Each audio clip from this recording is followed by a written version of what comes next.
These were so we went to every person. These are the three new ones. And these here are the two new ones when we.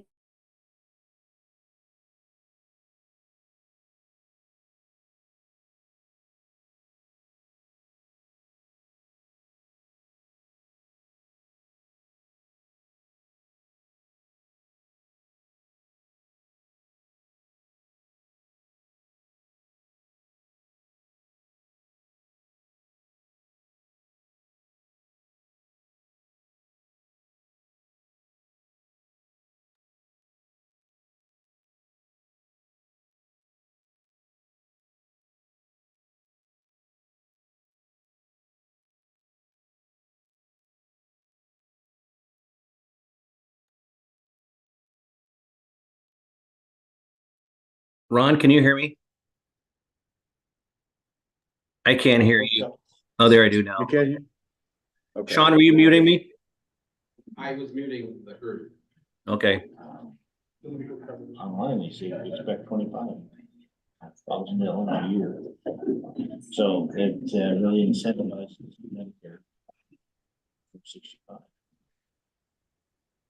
Medicare come in earlier now. I know. I was just thinking But that. be honest, I'd be hope they change it to 59.5. But now the Google back makes it so much easier. Your son came in, didn't tell us who he was, didn't kind of walk around, he's pretty quiet, I think it was just Walter, and then I said, is this guy, is he doing this? I didn't know he was coming, so I wondered if he was doing some paperwork or something. Yeah, yeah, it was like everybody else had just got shaved and, you know, looked around and left, and he was clearly waiting for something or something. So. Okay. Well, can't sit and listen to the 6 o'clock whistle out here. No. Hey, Ron, Yeah, how am I being picked up on my voice from you guys? Is it off of one of the computers? I think it's the owl talking, isn't it?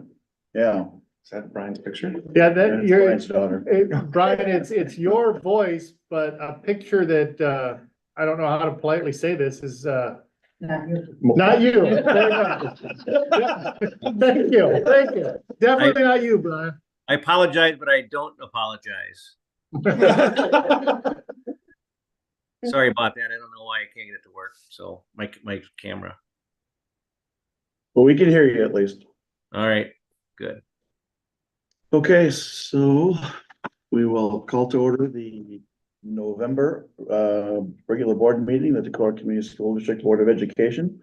This being the first of 2 meetings this evening, the annual meeting of the retiring board.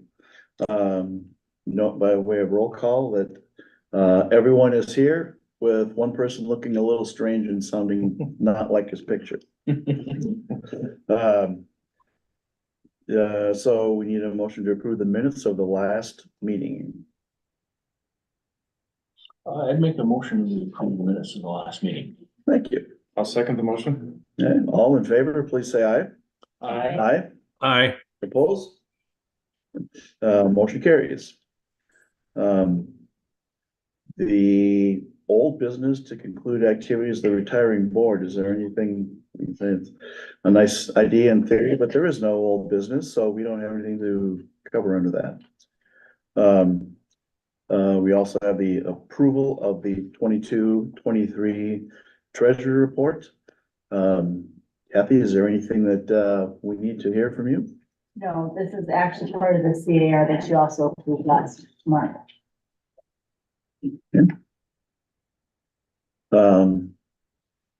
Next, we need to review the, okay, yeah. We'll look at you guys again. Motion to approve, what am I approving? The treasurer's report. Treasurer's report, 22-23. I will second that. All in favor, please say aye. Aye. Aye. Aye. Opposed? Motion carries. Okay, and we have the abstract of votes, which we need, I don't know if we need to approve, but we need to review. From the county auditor, the results of the election back on November 6th, I believe it was. 7th. We had 5 candidates for 3 seats, and the results are as presented by the county. We had 6,695 votes cast. And the result being that Carol Sand and Brian Petersburg and Aaron Zander were elected to 4-year terms on the board. So with those things being duly noted, when you guys come up, don't let me forget to give you your official certificate that you have been elected. And Brian, you'll have to get yours when you come back. Okay.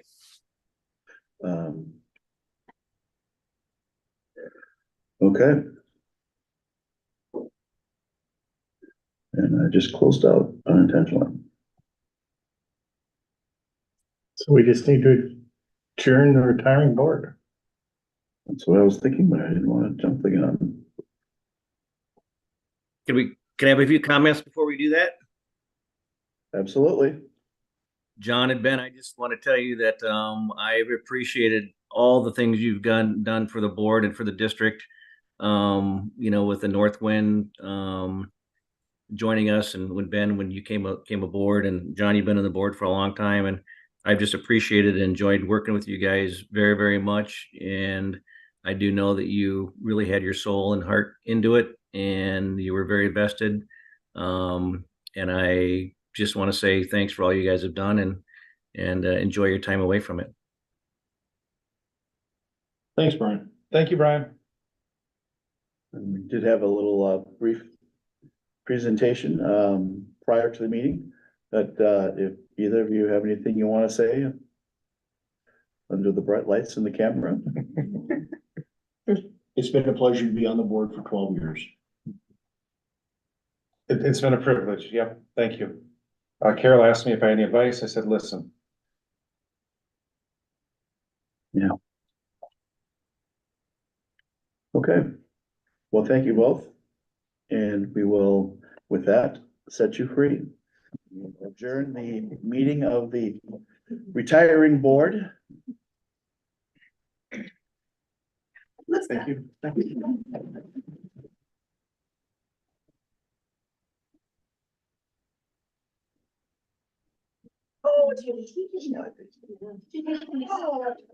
Put that up at home, play board.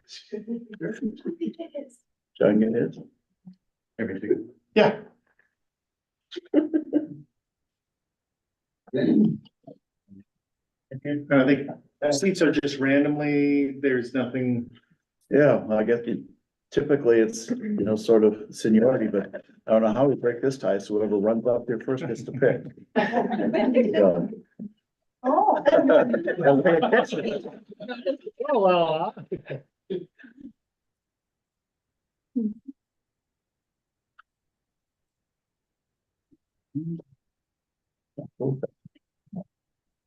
Your official certificate of election is suitable for framing and memorialization.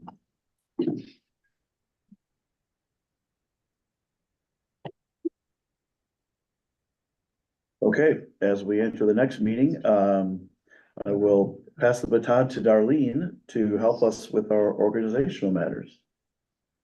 Okay, I will call the organizational meeting of the new board to order at, my phone just changed its time, 5:39. Note with roll call, all board members are present with Brian Petersburg via Zoom. I'll administrate the oath of office to the 3 newly elected board members. Carol, do you solemnly swear that you will support the Constitution of the United States and the Constitution of the State of Iowa, and that you will faithfully and impartially, to the best of your ability, discharge the duties of the office of School Board Director in Decorah Community School District as now or hereafter required by law? Yes, I do. Thank you. Aaron, do you solemnly swear that you will support the Constitution of the United States and the Constitution of the State of Iowa, and that you will faithfully and impartially, to the best of your ability, discharge the duties of the office of School Board Director in Decorah Community School District as now or hereafter required by law? I will. Thank you. Brian, do you solemnly swear that you will support the Constitution of the United States and the Constitution of the State of Iowa, and that you will faithfully and impartially, to the best of your ability, discharge the duties of the office of School Board Director in Decorah Community School District as now or hereafter required by law? I will. Thank you. Then now we have the election of the president. I will take a motion for election, and then we'll do a second, and the nominations can cease after that. I nominate Cindy Goodner as school board president of the Decorah School District. I second.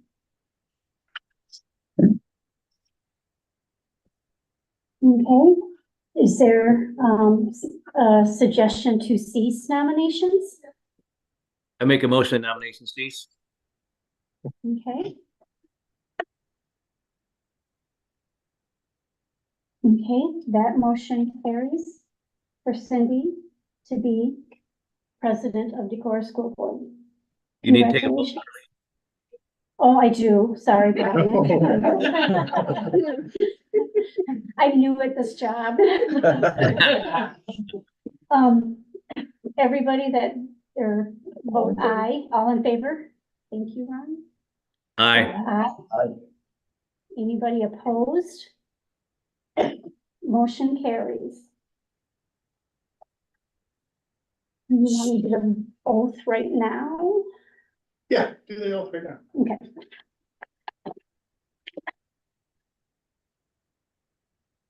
Cindy, do you solemnly swear that you will support the Constitution of the United States and the Constitution of the State of Iowa, and that you will faithfully and impartially, to the best of your ability, discharge the duties of the office of School Board President in Decorah Community School District as now or hereafter required by law? I will. Thank you. And so as we welcome Cindy as board president, in anticipation of that moment, we would like to recognize Ron for his service as board president. And I wrapped this all by myself. You get your own gavel with your name, so you can go home and play board president now. See how well that works. President of your household. Wow.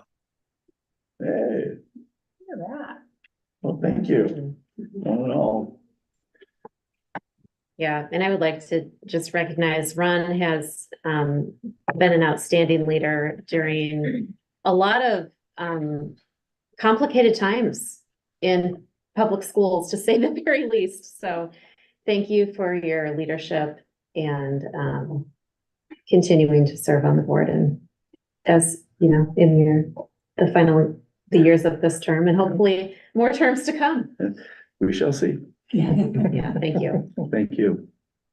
I can tell you the boards that I've been on, and especially the school board, there's nobody that's been more vested in that role, absolutely positively, than Ron. And his heart's been into it and extremely vested. And thanks for all those years, Ron. I know it took a lot. It was a lot of hours, and I appreciate all of them. Thank you.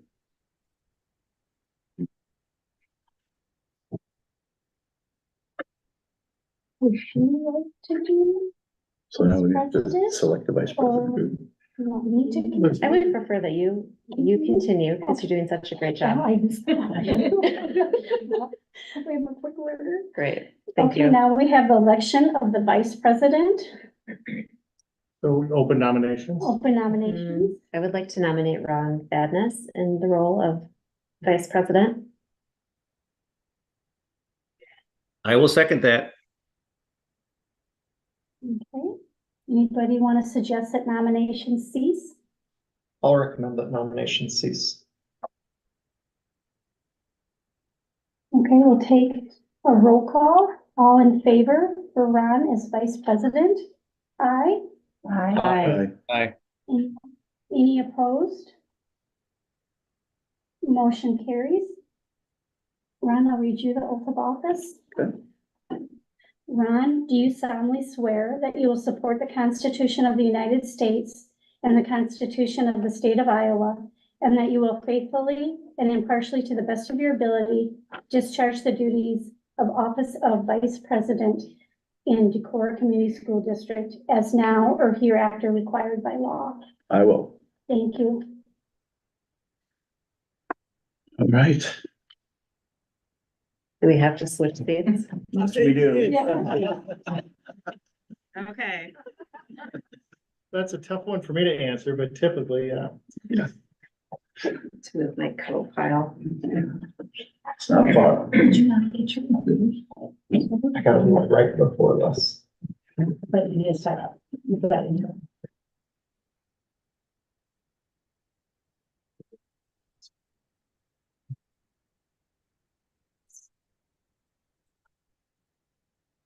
And that's what it is. Okay. Okay, so next we'll read the mission and vision statement. Aaron, would you like to read that aloud for us? It's Absolutely. number 5. At Decorah Community School District, we embrace student learning and well-being as our fundamental purpose. We will, in partnership with our students, families, and community, make the world a better place. The mission of the Decorah Community School District is learning, thriving, creating our legacy. The vision of the Decorah Community School District is Decorah Community School District will be a collaborative, innovative, learning-centered organization empowering students to embrace their personal strengths and create their future. Thank you. Next, I'll take a motion to approve today's agenda. So moved. Second. Okay, any further discussion? All in favor, say aye. Hi. Moving on, next we will review the approval of consent items, bills and personnel.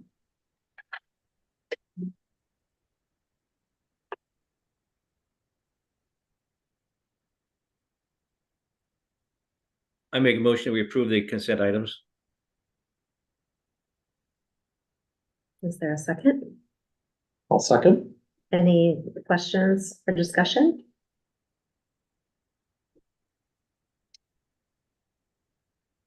Okay, with no discussion, I'll take a vote. All in favor, please say aye. Hi. Aye. Okay, next is our time for open forum and communication from the public. Anyone in attendance, do you wish to make a statement to the board if you're not already on the agenda? Okay. Next, we'll have a presentation from the Homeschool Assistance Program. So I'll turn it over to you. Thanks for being here. Thanks for having us. Right here? Is this okay? Yeah, that's great. My name is Kelly Johnson. I am one of the homeschool assistance program teachers here at Decorah, and I have been in this position for 10 years. And my colleague is here. I'm gonna let her introduce herself. I'm Bonnie Johnson. I'm in my 2nd year in this position. We just wanted to take this opportunity to share a little bit with you about how we serve the families of the Decorah schools and the surrounding community. Right now, we have 68 students enrolled in the homeschool assistance program. 44 families are represented by those students. 28 of those students are actually open enrolled into the district. That's 41% of our enrollment. We serve families from Howard Winneshiek, Alameda, Southwind, Turkey Valley, and MFL Marmac. We basically provide supervising teachers for families who are choosing to homeschool. We provide encouragement guidance, assistance. We help them choose curriculum. We provide optional testing and assessment. And we answer questions for them as they go on their homeschool journey. Both of us homeschool their own children for a portion or all of their education. And I just really enjoy being able to communicate with these families. We provide a bridge between homeschool families and the public school. So many of them choose to dual enroll by the time they get to middle and high school, some of them entering in fully by the time they get to the upper grades. They're included in lots of special events like the musical preview that just happened, or the band, marching band previews, things like that, that just show families opportunities that can be had. And oftentimes they choose to partner through music and the arts, sports, mock trial. That's how my kids got hooked. So those are really great opportunities for these families. We do meet with families. That's part of our requirements. We meet with them 2 times face-to-face per quarter, and then have 2 other contacts per quarter with each family. So that could take the form of a sit-down across the table meeting. We provide field trips. We have enrichment classes that focus on STEAM or nature, art. Bonnie runs a National History Day competition for entering students into that. We'll talk a little bit about that later. We have writing and art classes. Just lots and lots of things, monthly book clubs. So just lots of ways for families to be involved, to form a community, for students to interact with others, and for us to kind of get a feel for where they are learning wise. We have lots of community partnerships. We partner with Luther through other education and music departments. We visit their Hawk Blind at least once or twice a fall, sometimes even in the spring. We participate in their matinee performances. We also partner with Wenatchee County Conservation fairly regularly, both within our building and out in their spaces and places. We also have a lot of partnership with Vesterheim. So we sometimes do special workshops. We'll go there, they'll come to us, all sorts of places in the community that we try to get kids out into. And I know I'm forgetting some of those community partnerships, but those are kind of the main ones. Lots of community building. So we have game days fairly regularly, at least once a month. We have a family space where parents with littles, preschoolers, toddlers can connect so that they're building community within themselves as well. That has been very, very beneficial. It started when we were at North Wind. And now again this year, now that we have the space that we have, it is really, really great. Families are reconnecting. So we do provide opportunities for parents to connect and to have some professional development. Last year, we had a really well-received dyslexia workshop with Courtney Bentley from the AEA, where we had lots of families coming who had questions about dyslexia or have a dyslexic learner, and we're able to connect with one another and with Courtney for resources. That's just one example of the ways that we try to work in parent professional development as well. Bonnie does a lot of guidance for high school planning, both high school planning and beyond. So she helps families with transcript writing, with choosing curriculum that will move their child through high school, earning college credit while still in high school, lots of record keeping opportunities. So she is our resident expert on high school things. Am I forgetting anything of that? She's amazing. We have had a couple of national and international opportunities for our students over the past couple of years. Last year, Bonnie had 4 students that participated in regional competition for National History Day. 2 of those went to state and 1 went to nationals. So that's pretty amazing that we have, 25% of our students went to nationals. So that was really, really great. In the spring of 2022, in May, we had 2 Norwegian animators come through the Vesterheim to Decorah that worked with 7 of our homeschool students to participate in a stop motion animation workshop. And as a part of that, they created a portion of a stop motion movie that was added to the work of several hundred other Norwegian students and their work with these same animators. It was all put together into a 25-minute feature film that was premiered last December in a theater in Fredrikstad, Norway. And it was the same theater that Karate Kid premiered in Norway. But it was really neat. They got to walk the red carpet. So I got to go to represent Decorah HSAP and Sylvesterheim along with Jennifer Kovarik, and our students unfortunately didn't get to go, but they got to have their own premiere here. So just some really great opportunities that we've been able to offer. And I just thank you for having this program, because I know it's an optional thing for districts. And you don't have to have an HSAP, but we really believe in the work that we're doing, and the families are joining us. And so thank you. And thanks for listening. If you have any questions or want to ever talk homeschooling, we're your people. Does the board have any questions for Kelly and Bonnie while they're here tonight? Thank you for that, because I really had no idea of all of the activities that you do. It's very impressive and really an enriching program. Can you explain a little bit more how it works with you having students coming from different districts? People can open enroll just like they would open enroll into any, so they open enroll into Decorah to be Decorah students, and then they can participate in HSAP. Yeah. I had no idea there were 68 students from so many districts, so it's It's really, a lot. When I saw the note, actually sat down with the numbers, I was like, whoa, that is and some of them have lived in the district and then moved, but wanted to still participate. So they're open enrollment for that reason too. So I'm thankful they found value in what we're doing. And you didn't mention the specific location of where you're currently housed. Yes. But I wanted to mention out loud that you are in the existing central admin office. So you're in close proximity to the playgrounds and other, the Carrie Lee Elementary and the Decorah Middle School. How is that new space working out for the program? It's great. We really, really appreciate, the rooms are a tiny bit smaller, but really warm and welcoming and cozy, and they just really give us the space that we need to serve the families. So like, we're loving it. Like, so thank you for giving us that space, because, it has been, having that family space back is huge. I would trade a lot of things for that, because a lot of networking happens there. Curriculum discussions happen there between families, and just that. Well, keep and going. if we have kids open enrolling from far away, it gives parents a place to be while they engage in. How often are you meeting in person with students?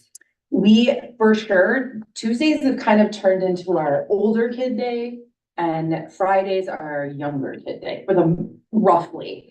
And then we meet with families periodically throughout the week on other days if they just have a sit down. So it just kind of depends, but those Tuesdays and Fridays are really our kind of heavy days. Did you say that? I think you talked a little bit about how this is a bridge, but the idea that if you're homeschool, well, then why do you need to come to a school? Sometimes when I get talking to people and I get explaining, I'm like, oh, this isn't CPI, competent private instruction. This is actually a partnership with the families that are doing the education in a school district. So that's what, among other things, you have contacts with them. You provide opportunities for them to come in. Does everybody come in? Like, do all the older kids come in on like Tuesdays or Fridays? Or do you kind of opt in to interest level type activities that you're doing? Right. Everything's optional. That is the one kind of, I hate to say downfall, but it's the one kind of sticking point where like, if they choose not to come to activities, we still meet with them. They have to meet with us. So what we would love for them to be involved more, as much as possible, in the things that we're offering. So yeah, it is very much a partnership. We have a curriculum library, but we don't tell people what they have to teach. We don't tell people, oh, you need to use this curriculum. They have that choice. They choose their curriculum, but we just kind of come alongside. How's it going? How can I help you make this better? Hey, that's not working. Can we try something else? Or they'll say, I need some math ideas. This is not, we're not finding a good fit. So does that answer that? Yeah. Any other questions? Yeah, what percentage of the homeschool kids participate in either an extracurricular activity like sports or drama, speech, etc.? That's a really good question. I wish I could answer that off the top of my head. I don't know, but I could get the answer for you. Just if it's working, it should be interesting to know. Right. It does vary year to year. Some years we have more than others. We are very young student heavy right now. We had a significant number of students that went from Montessori to, and they work with us as well, that went to the middle school. But they were replaced by a bunch of young families with kindergartners and first graders. So they're coming up. So that's gonna be, and they're the firstborns. So they're gonna bring their siblings with them. So as of right now, I feel like the number of students is lower than normal as far as participation in extracurriculars. That's not always been the case. I mean, we have several that are involved, but not as many as have been in the past in this particular year. But it's a different show every year. Thank you. Well, thank you again for all you do, and thanks for being here in person to tell us about the program. Thanks for having us. Thanks. Okay, so next on the agenda is our section of new business. And first, we're going to discuss establishing a meeting date, time, and location for this next academic year for the school board. And this last year, we have been meeting at 5:30 p.m. on the second Monday of every month with a small handful of This month exceptions. being the exception. This month is one of the exceptions, right?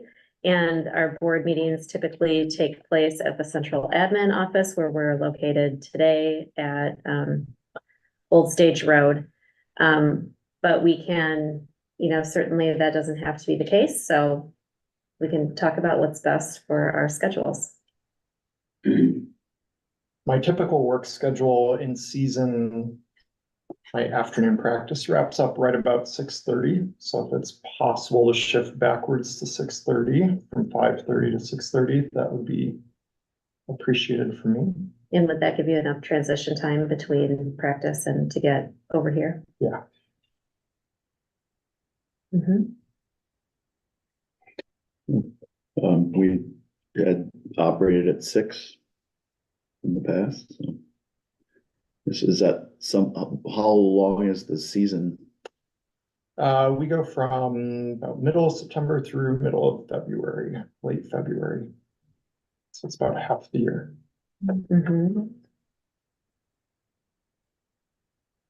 Mm-hmm. One thing to consider, typically meetings don't last hours and hours and hours, but sometimes they do. Mm-hmm. And by starting at, there have been meetings that have lasted 4 hours, which is not ideal and not typical. But it's something to be mindful of. It's sell it on the first time. Well, I'm being honest. Let me ask, it's in the season, it's every night of the week? Yeah, okay.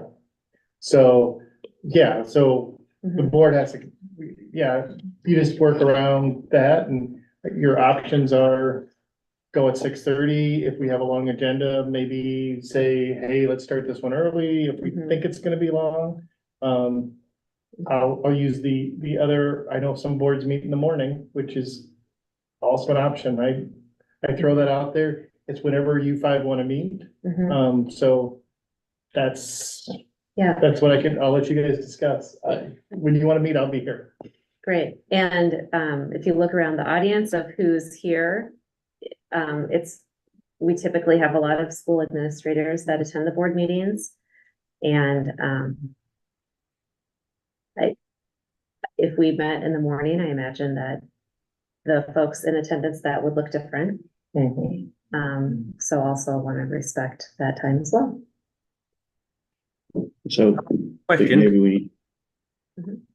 How about can we split when the season, when you're not in your season, could we look at maybe 5:30, and when you're in your season, change it to 6:30? Is that something we could do without getting any trouble? That would work for me. Tim, is that That's a great idea, Brian. for publishing meetings? Does that cause a problem? I don't think I think we just have to make when we, like on a website where we say when the meetings are, I think we'll just say we'll just have a list of dates, but we'll work, so in September, is it, Generally, it's about the 15th of September, give or take.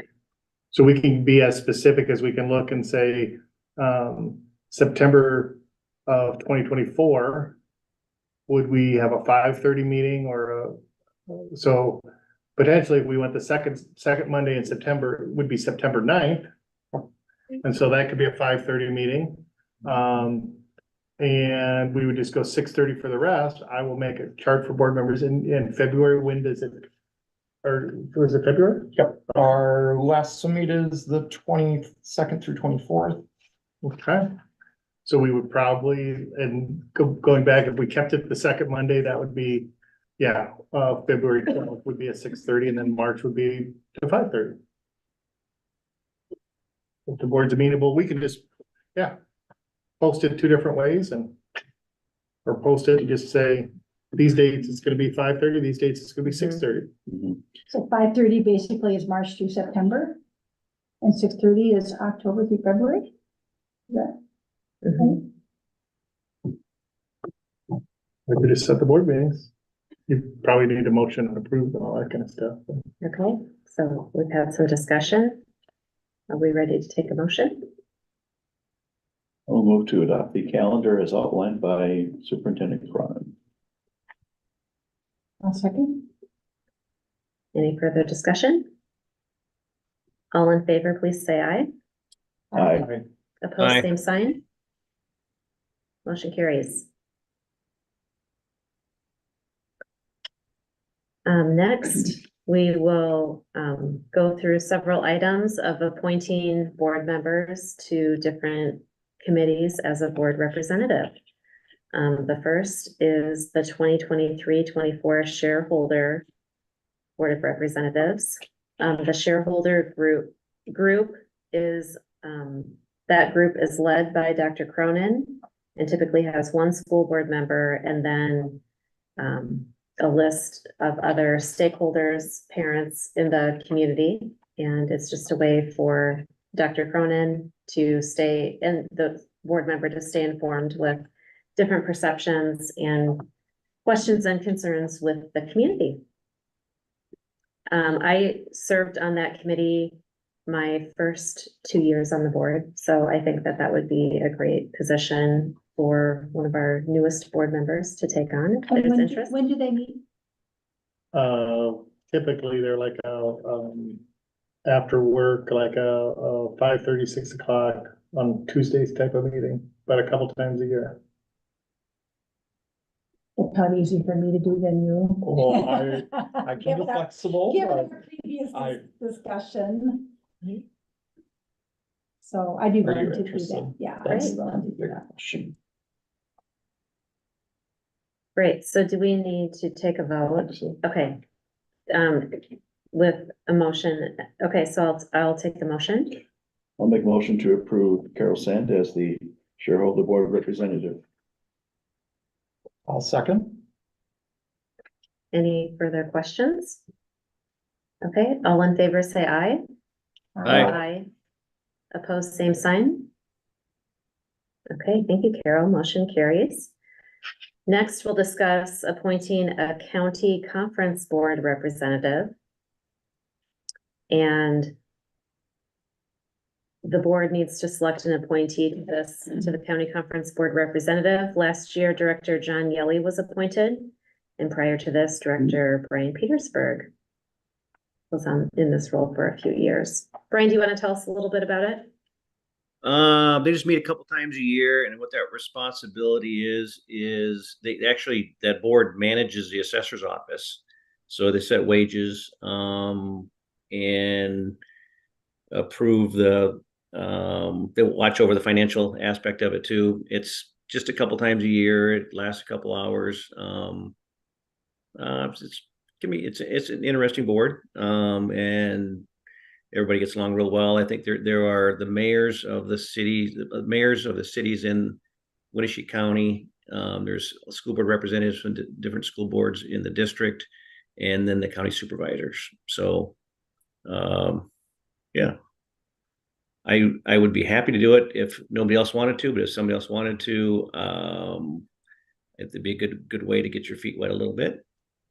So, Mhm. Brian, do you know when the meetings are? you know what? Boy, I can't tell you. I mean, they're at the same time of the year, but I can't remember exactly when they are. They last about an hour. But I think they're about 6:30 is when they start. Twice a year, but I Mhm. can't give the dates. Mhm. I'd be willing to serve in that capacity. Okay. So Aaron has volunteered to serve in that role. I'll take a motion. I'll make a motion that Aaron serves on that on the county compensation role. I'll second. Okay, we have a motion and a second. All in favor, please say aye.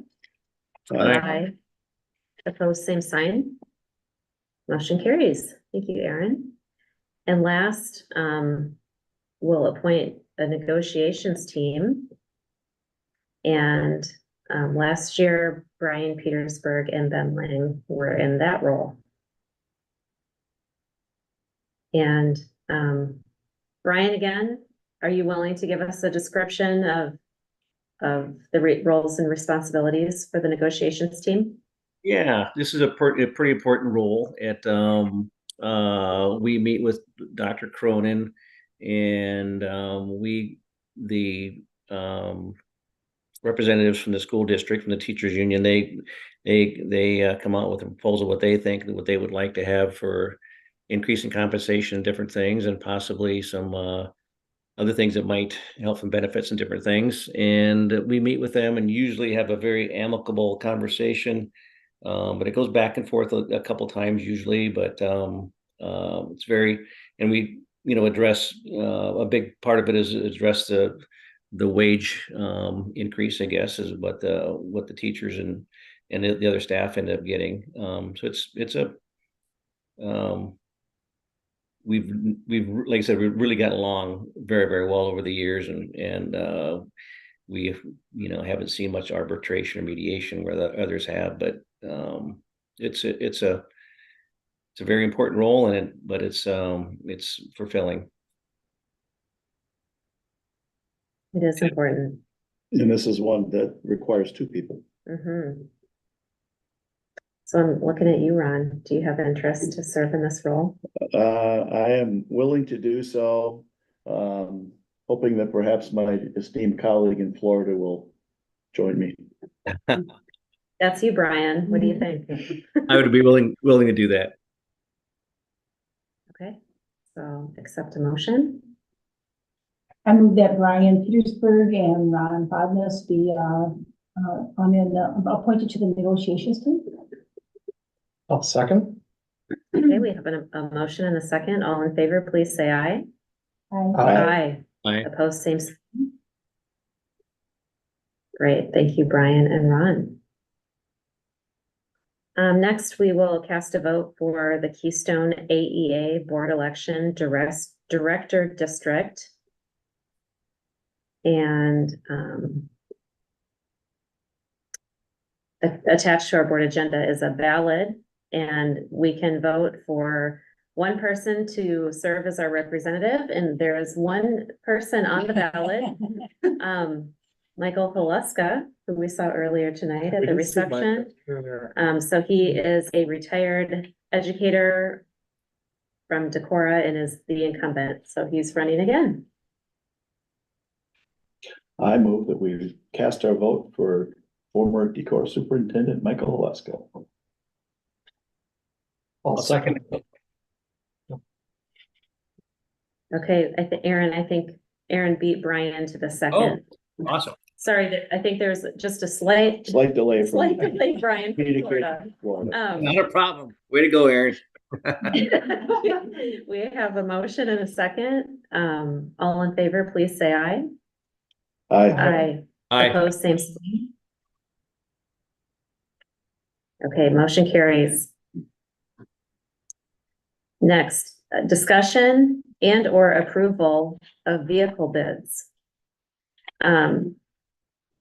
So Tim, would you like to take a moment and talk us through the bid that we're looking at and kind of the goals of those transactions? Absolutely. So, we're kind of, among other things, when we put together our, Pebble and Save list, we're gonna talk about, are we buying buses? And this district's done a fantastic job of staying on top of bus replacement. I don't know if we have a bus that gets older than 10 years old, which is fantastic. And cause that cuts down on maintenance, it just makes things run easier. So we kind of said, maybe we could take a year off and let's focus on vehicles. We have two vehicles we're looking at trading in, a Town and Country, a 2022 Chrysler Town and Country, and a 2007 Ford Taurus. The Ford Taurus is 144 and the Town and Country has 132. I said, hey, let's look at cars instead of vans, because there's times that we're sending one person to Des Moines and we don't need to send them in a van, and we can manage that. Like, we can assign and be a little bit more efficient with that. So we asked for bids for sedans, and we got the two Chevy Malibu bids there that were the lowest, that came in from Decorah Chevrolet Chrysler. So we were replacing a van and a Taurus with two sedans. Although somehow we got a better deal on so then the next thing we asked for was, rather than get a bus this year, let's get another 10-passenger van. And the idea between the 10-passenger van is maybe facilitating a little bit better transportation of our groups, our athletes, and activities to events. And about to turn it over to Mr. Riley, who's been forewarned that he could maybe help me explain just the times we look at how we might, if we had a third 10-passenger van, how we might use that, how it might be, maybe save the district some money, more efficient with drivers, and also better for our students. Yeah, especially during the fall and spring months, there is advantages in relation to us having a 10-passenger van, just the way the numbers that come out. So if I focus on the spring, for example, oftentimes we'll end up having a total number of kids will cause us to need to take two vans, because we'll be over that 8-passenger total, where we can definitely fit ourselves into a 10-passenger and have one less, and then not have to have the burden of trying to find another driver. And that has a huge impact. And during the school day, for example, we also have moments that come up where I can just think of most recently a industrial tech class that was going to help with some fabrication and or assembly of middle school desks and furniture. But that class becomes large enough where we need to find ways to transport with two. We don't necessarily need a bus, but it's a class that's got 10 kids, but we'd have two if we had the 10-passenger family available. We still need our 8-passenger ones for cargo space in the back, for example, for golf. If you're going to take students to a golf meet, we need to have a certain amount of storage space. But on the flip side, sometimes a combination of an 8 and a 10-passenger van when we're going to tennis gives us the right amount of storage in the back, as well as the ability to take 18 people and include coaches and anywhere up to 12 athletes at a time. Some definite advantages to having the 10 passengers to reduce and not have to take a bus sometimes, in addition to just that extra body, the extra bodies. And you don't have to have a special license to drive a van. Yeah. So you're not required to have a bus driver. So there's a savings there. Mileage wise, your 10-passenger van probably getting the 17 miles per gallon, and your bus is going to get about 5 to 7. So there's savings, there's cost savings there, but I think it's also more efficient. And we talked, I don't know if it's more smaller schools, but there might be times where if we're taking a couple of 10-passenger vans to a basketball game, that I can send the JV athletes ahead, and not everybody has to travel exactly identical times, which we did a few times. Just convenience and getting people home or not pulled out of class as well. Right. Yes, our winter season, for example, our boys basketball program has about 40 athletes, but then technically only need about 8 that need to go for the actual varsity contest. And as opposed to them having to miss class for a contest that's going to start at 7:30, between 7:30 and 8, we can actually keep them back in class, get a few other things done, knowing that they're going to be the bus that returns, or the van that's going to return later than everybody else. And it balances things out. Just an 8-passenger doesn't always make it advantageous for us to take a trip like that.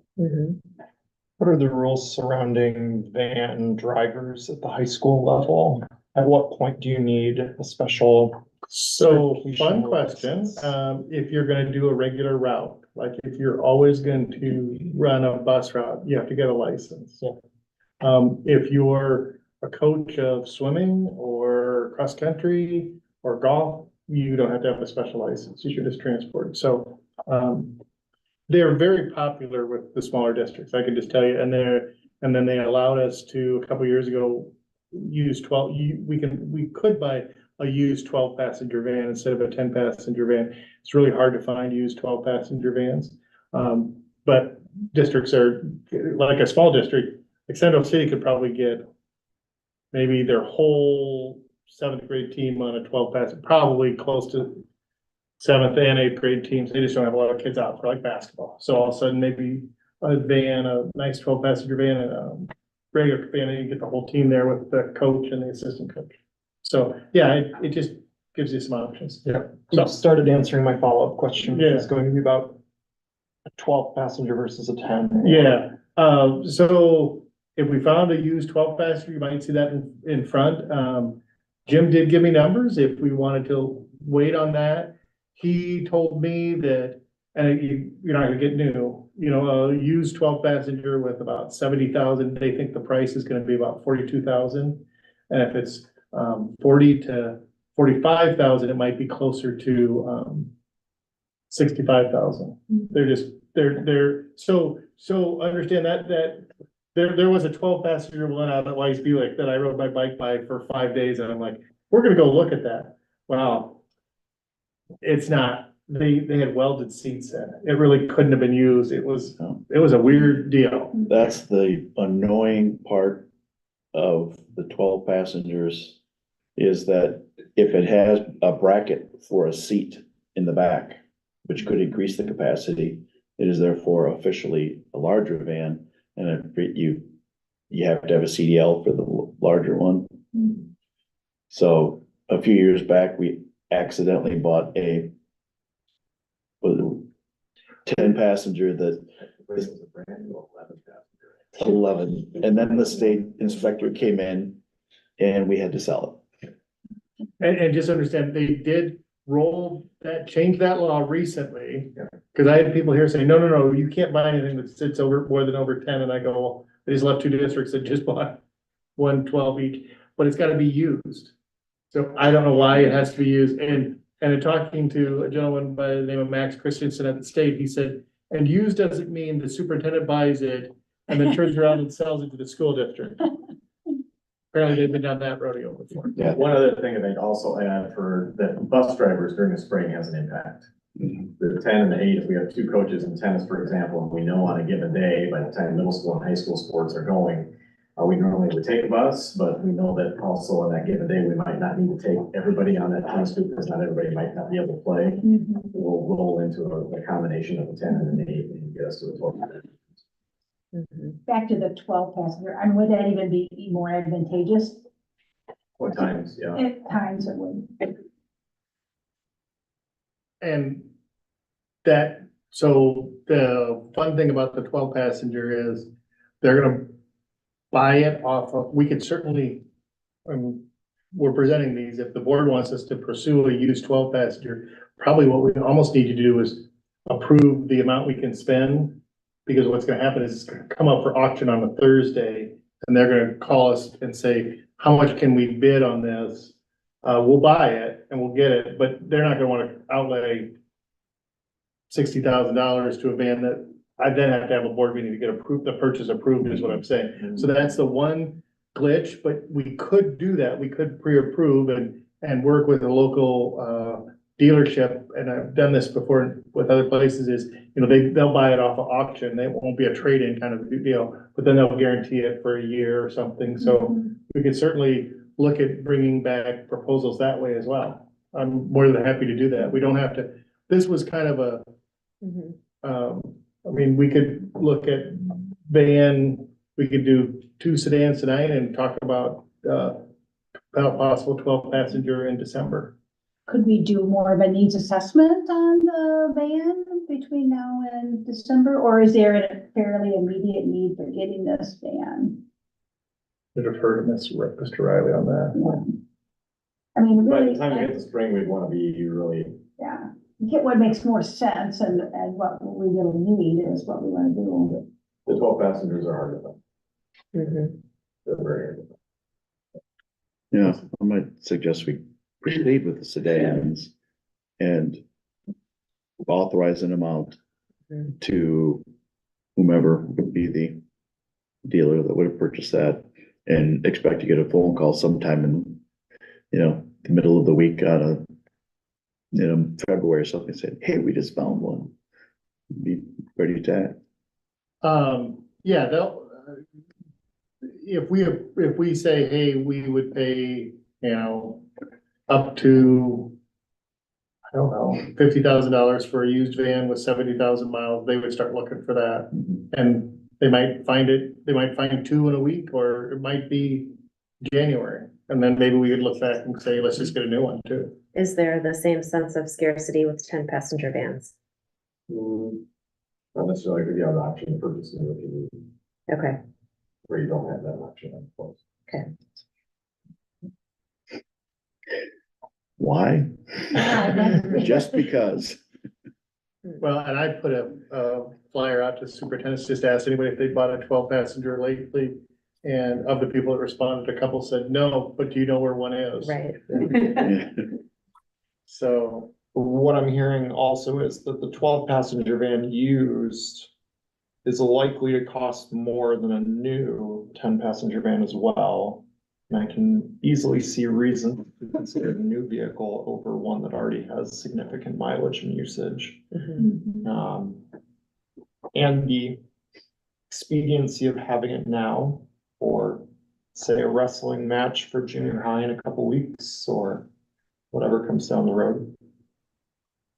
Yeah, I had a hard time hearing Adam, but I kind of agree as well. Unless we really know that there's a lot of need for that 12-passenger van, they're probably a little longer, a little harder to drive too, right? Maybe a little, I know a college I dealt with in the past with some insurance with some larger vans, they went away from them because they were very dangerous. I don't know the difference between a 10 and a 12, if there's much difference in other than just a little bit longer length, but if there's not a real great need for the 12, I think I also agree that a new van with good warranty and if we knew we didn't need the 12, I'd rather go for the 10. I'll affirm what he's saying about the 12-passenger van. For Luther, I have to have special authorization and certification to drive it, which has to be renewed every 2 years. For a 12, but not for a 10. For 12, but not a 10.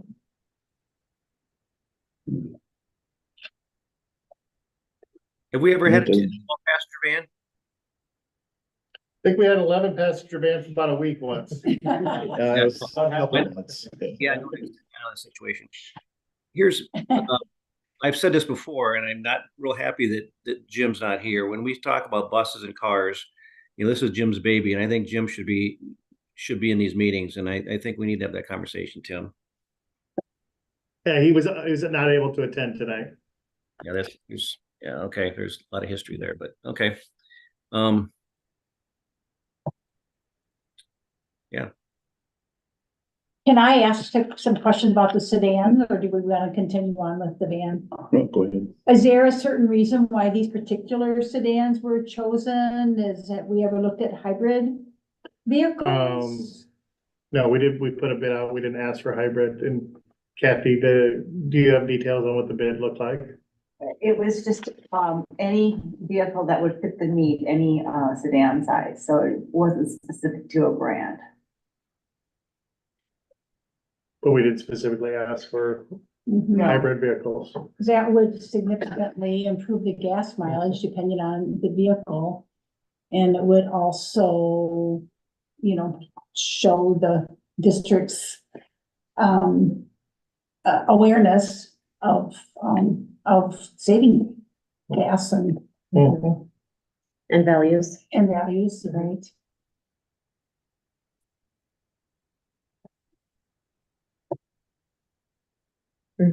So we have, I mean, we're looking at vehicle bids tonight.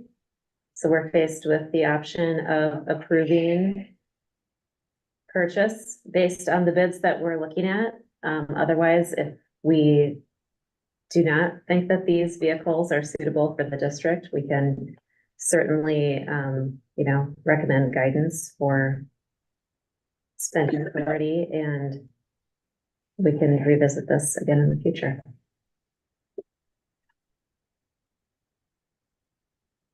I would suggest that we proceed with the two cars that were bid at this point, and going forward for the future, specify that we want to see options on different models. I think there's probably a little bit of sense of time pressure to get the sedans in place more so than the van.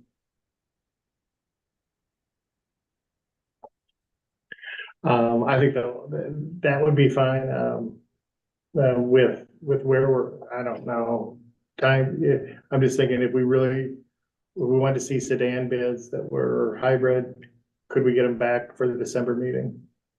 Probably. Yeah. I think if you do look at a sedan with a hybrid, you're not going to be able to get I don't think you get the same size as you would in these size vehicles either. More of a sedan would be Prius, or it'd be quite a bit smaller, I think, as well. No, like Toyota Camrys are fairly, I would say they probably are similar to a Malibu. Yeah, Not you're exactly right. It's like, but We would also be going away from buying locally, which I'm not saying is the end of the world, but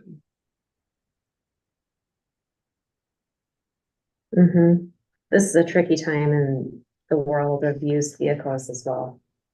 There's just not, quality used vehicles are scarce. but we're looking at new vehicles here, right? Aren't these Yes. 2024s? Yeah. And I don't know about the new vehicle market, if that's robust. Better than it was. Yeah, certainly. it's catching up.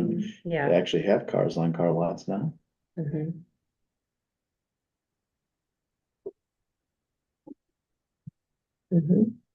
Well, I don't mean to be on the fence, but I think we could work with anything. The idea of the sedans really was less about how big they were and more about just not sending people off with a big, huge van to Des Moines, to be honest with I you. think that's. So, and Brian's right, there's more likely if you're gonna get a Toyota product, you're not gonna get that locally new. But I don't know what the local options are for hybrid vehicles. So, but, Well, I don't know either. Ford makes hybrid vehicles, right? Ford Escape is, there are a couple of different Ford products that are hybrids. It doesn't have to be an import. And I'm not pushing this, I'm just asking the question if it's something that we have considered as a district to, start moving in that direction.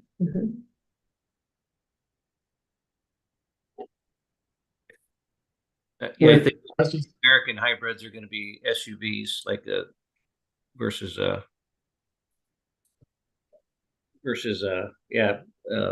American car, but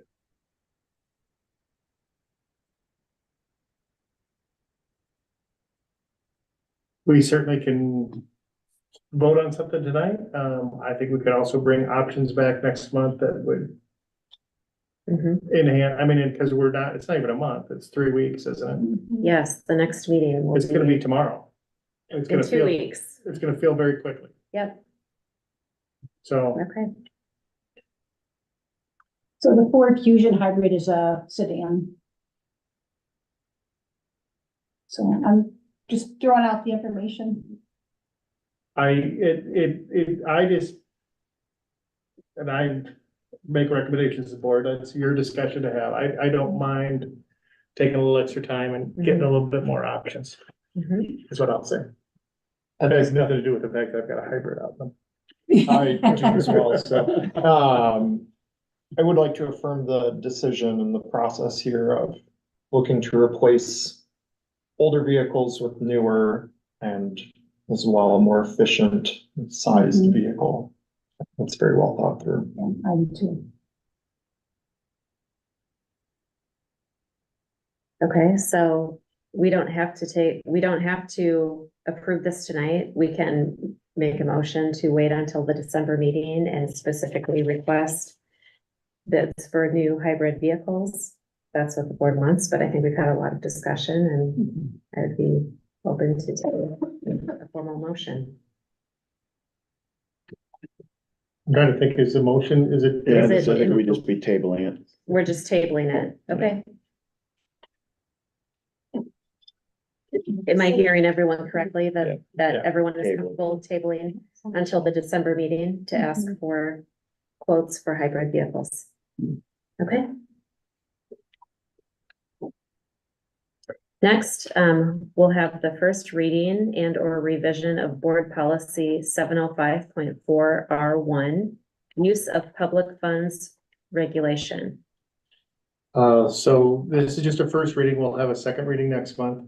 And I just grabbed a paragraph about supporting staff, which is highlighted in green, and put it in here. This is just adding to the board policy that we adopted last year. The language in green is borrowed from a couple years ago. It allows the district has, when we have used public funds, we have to have a public purpose for those funds. We shouldn't just, outside of like salaries and benefit, we shouldn't buy something that's a reward or treat for just one specific person. However, if you read this, it was set up so that the building principals were allowed annually a small budget, to have incentives for staff.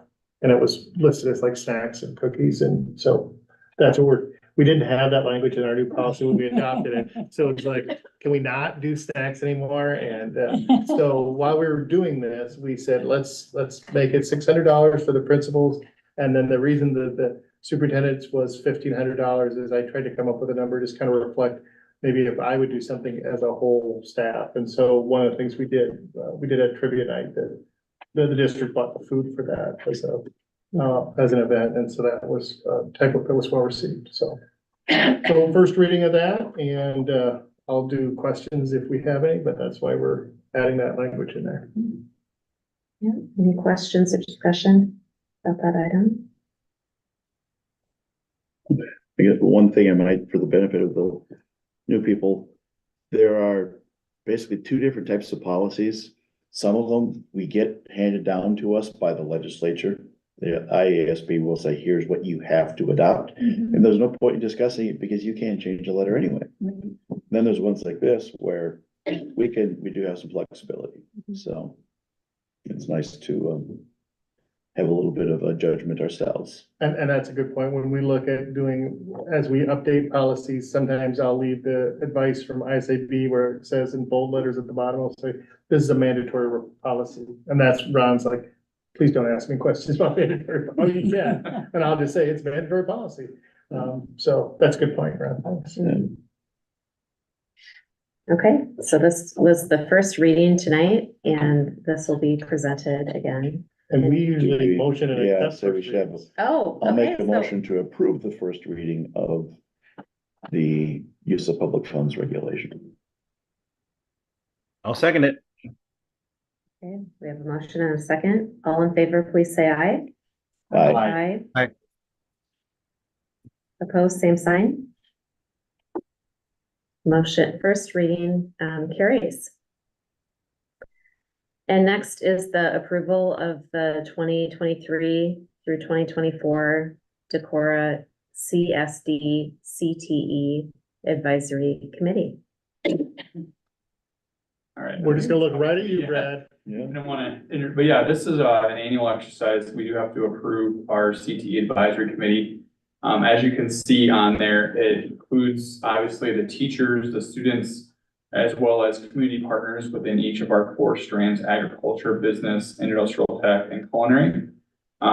They've spent a lot of time verifying with these particular individuals their interests, and some of them are continuing from last year, some of them are new. We're pleased to have a variety of people. We've also got some CTE representatives, that include, Maddie Putnam and Stephanie Prom, Winship County Economic Development, Bev Burns for the Keystone 88 provides a lot of support for CTE. Our own Sydney Goodner has agreed to be our board representative for the CTE committee. And then we've got some NICC partnerships that we're going to be working with too, career coaches. Below there, you'll see the CTE teachers on different strands, as well as some of our office staff, including myself. We are pleased to also announce in conjunction with this, we have a fall and a spring meeting that we're required to do. So if anybody's interested in attending our winter meeting, it's on December 6th in our culinary classroom at 7:45. Basically, we meet, we talk about the current reality, ways to build partnerships.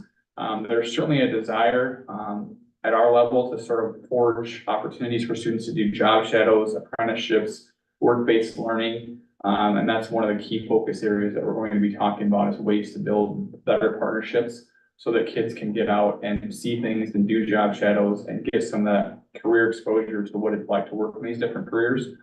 We've got a lot of things happening in Decorah, and not a lot of people understand like just all the different types of jobs and careers that exist in our town. It's very unique with a lot of opportunities, even for our students that have 2- and 4-year degrees. And part of it is just to expose and find opportunities for kids to be able to see what's out there.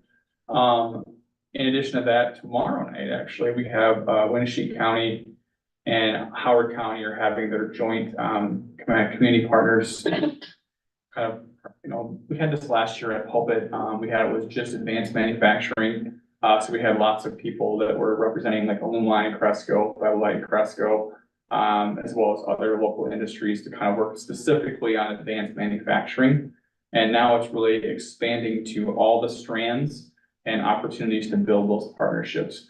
Certainly there's, I think universally sort of a workforce shortage that people are seeing in different areas. So there's kind of a joint and mutual interest in like trying to find opportunities to keep students in your community, or have them come back to your community to help fill some of that. And how do they kind of help with that, and how can we get people out into these different organizations and businesses so they can see what's out there, maybe we pique their interest. So I think there's just a lot of mutual value to that. So that is tomorrow from 4:30 to 6 at Toppling Goliath. But there's starting to be lots more of these opportunities. So it's not like everybody in this committee has to do this, but there's definitely an interest in CTE programming. At the state level, they're certainly looking at more with work-based learning, CTE concentrators, how many of your students are doing job shadows, registered apprenticeships. That is a huge focus. So we continue to try to find ways to do more of that. So probably more than you needed for that particular agenda item, but it kind of gives you the context of where we're going. This particular group that you see here would be basically twice a year. They would be in the fall and spring meeting. And both these meetings, you'll see that there's students there. We try to have, a balance of male, female, and different groups. And each of these students will present a little bit of what's going on in their particular strand area at the December 6th CTE meeting. So it's kind of cool just to see that, their perspectives and their thoughts on how everything's going in that particular strand, what they're getting out of it, see pictures of their work. It's really kind of cool to see that side of it. So. Yeah, and thanks to Ramona Nelson, who's also on that committee and here in person.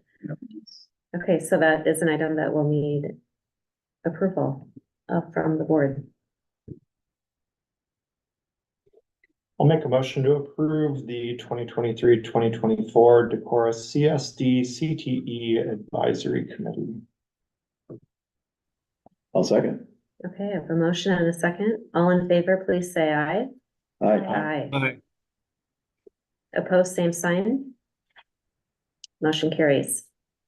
Let's congratulate Aaron on mastering the acronyms, because there's gonna be a bunch of them coming at us in droves here in the next few items.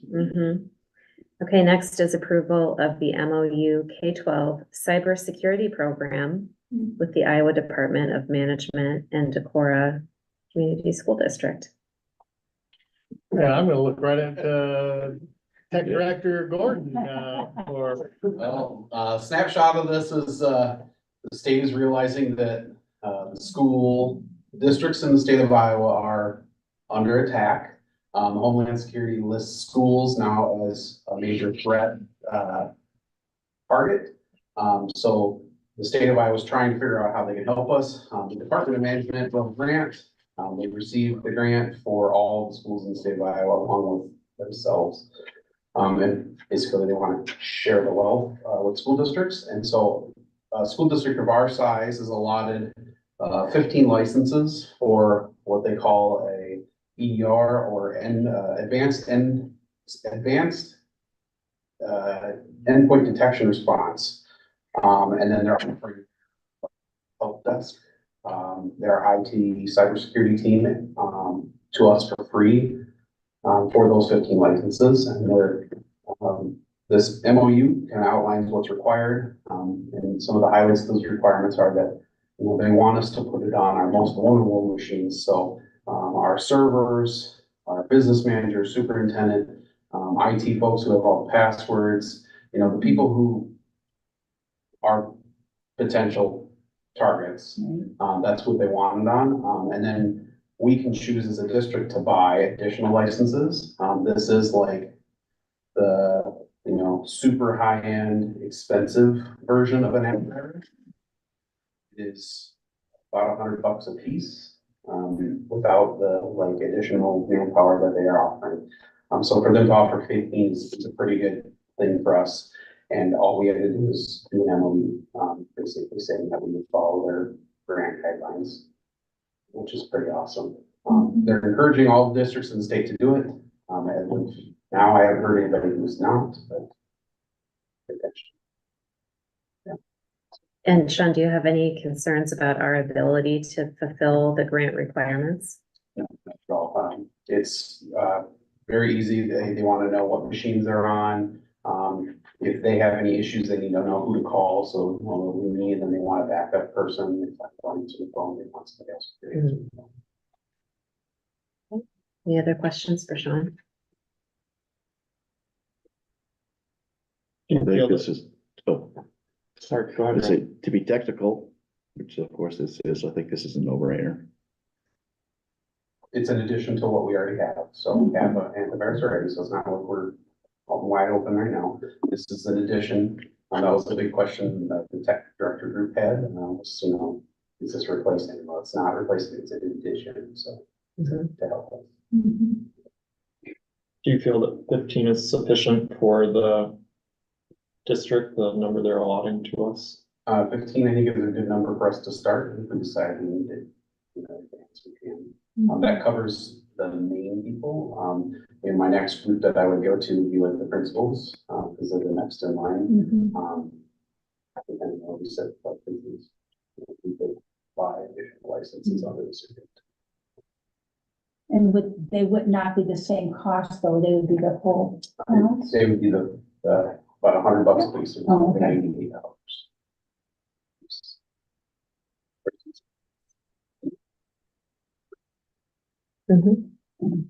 Good deal. Okay, so I'll accept a motion to approve the MOU. So moved. Second. Okay, there's a motion and a second. All in favor, please say aye. Aye. Opposed, same sign. Motion carries. Next, approval of the Midwest Group Benefits 2024 Flexible Benefit Fee. And the flexible benefit. Caroline, we maybe need some help on this. This is what the fee they charge us to administer the program for people who defer part of their salary into the flex benefit. Right, the medical reimbursement or the dependent care are the two options. And there's no change from last year's fee schedule.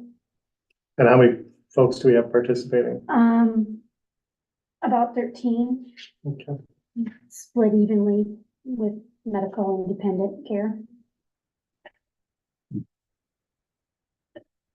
So I'm going to recommend we approve that one. Right, and we have communication with all eligible staff members to inform them They've or give already- them the opportunity to be informed and Yes, participate. they've in the already program. signed up because Midwest needed the paperwork back to them so they could get it implemented for January 2024. So it's in the works already. Yeah, great. Well, with that caveat, I'll make a motion that we approve it. Second? Okay, there's a motion and a second. All in favor, please say aye. Aye. Aye. Opposed, same sign. Motion carries. Next, approval of SBRC application for modified supplemental amount request, open enrollment out. Okay, were you paying attention in school finance? They did talk about this, but very quickly at the meeting, and what they talk about is we're going out to the SBRC School Budget Review Committee, maybe, sure. And we're asking for, we're saying, hey, we had this cost that we didn't anticipate, so we're gonna ask for spending authority on it. And And also, we don't anticipate that happening every year. And I read this differently, but it's open enroll. So the first one is, we're saying we had 7 students open enroll out this year that we maybe had budgeted for. So we want to get spending authority for them. When it's open enroll out, I always thought it was That open were enroll. on our account the previous year. They're brand new open enrollment out. So we had, so in our enrollment change, and we'll look at certified enrollment here a little bit, but the state's letting us, so 7 students times, is, I guess we're asking for $54,395,000 in authority. Which is always a good, it's always important to get authority. Correct. We're always gonna ask for authority. And these are students who open enrolled out to other public schools. Correct. As Tim said, we're always looking for authority. I make a motion that we request this open enrollment request for authority. I'll second. Okay, there's a motion and a second. All in favor, please say aye. Aye. Opposed, same sign. Motion carries. Next is approval of SBRC application for modified supplemental amount request, LEP beyond 5 years. So this is a weighted LEP, limited English proficiency. So we're saying we provided, EL services, English language services past 5 years for, looks like about 3 students that were weighted, maybe intermediate. And so this request, although small, $4,810, we would also, recommend that we go get that authority, because that's a cost that we incurred.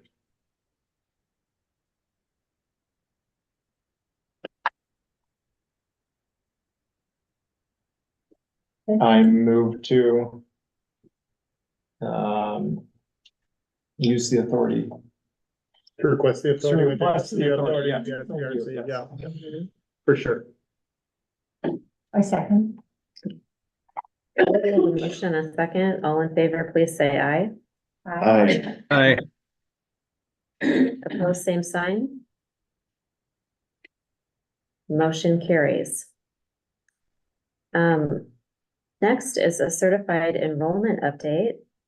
And there are several attachments for this agenda item, comparing different ways to measure enrollments. Yeah. Tim, I invite you to talk us through all Yeah, that. so, I'm looking at just the screenshot called Certified Enrollment 2023. Grab that off of, that's literally the state report.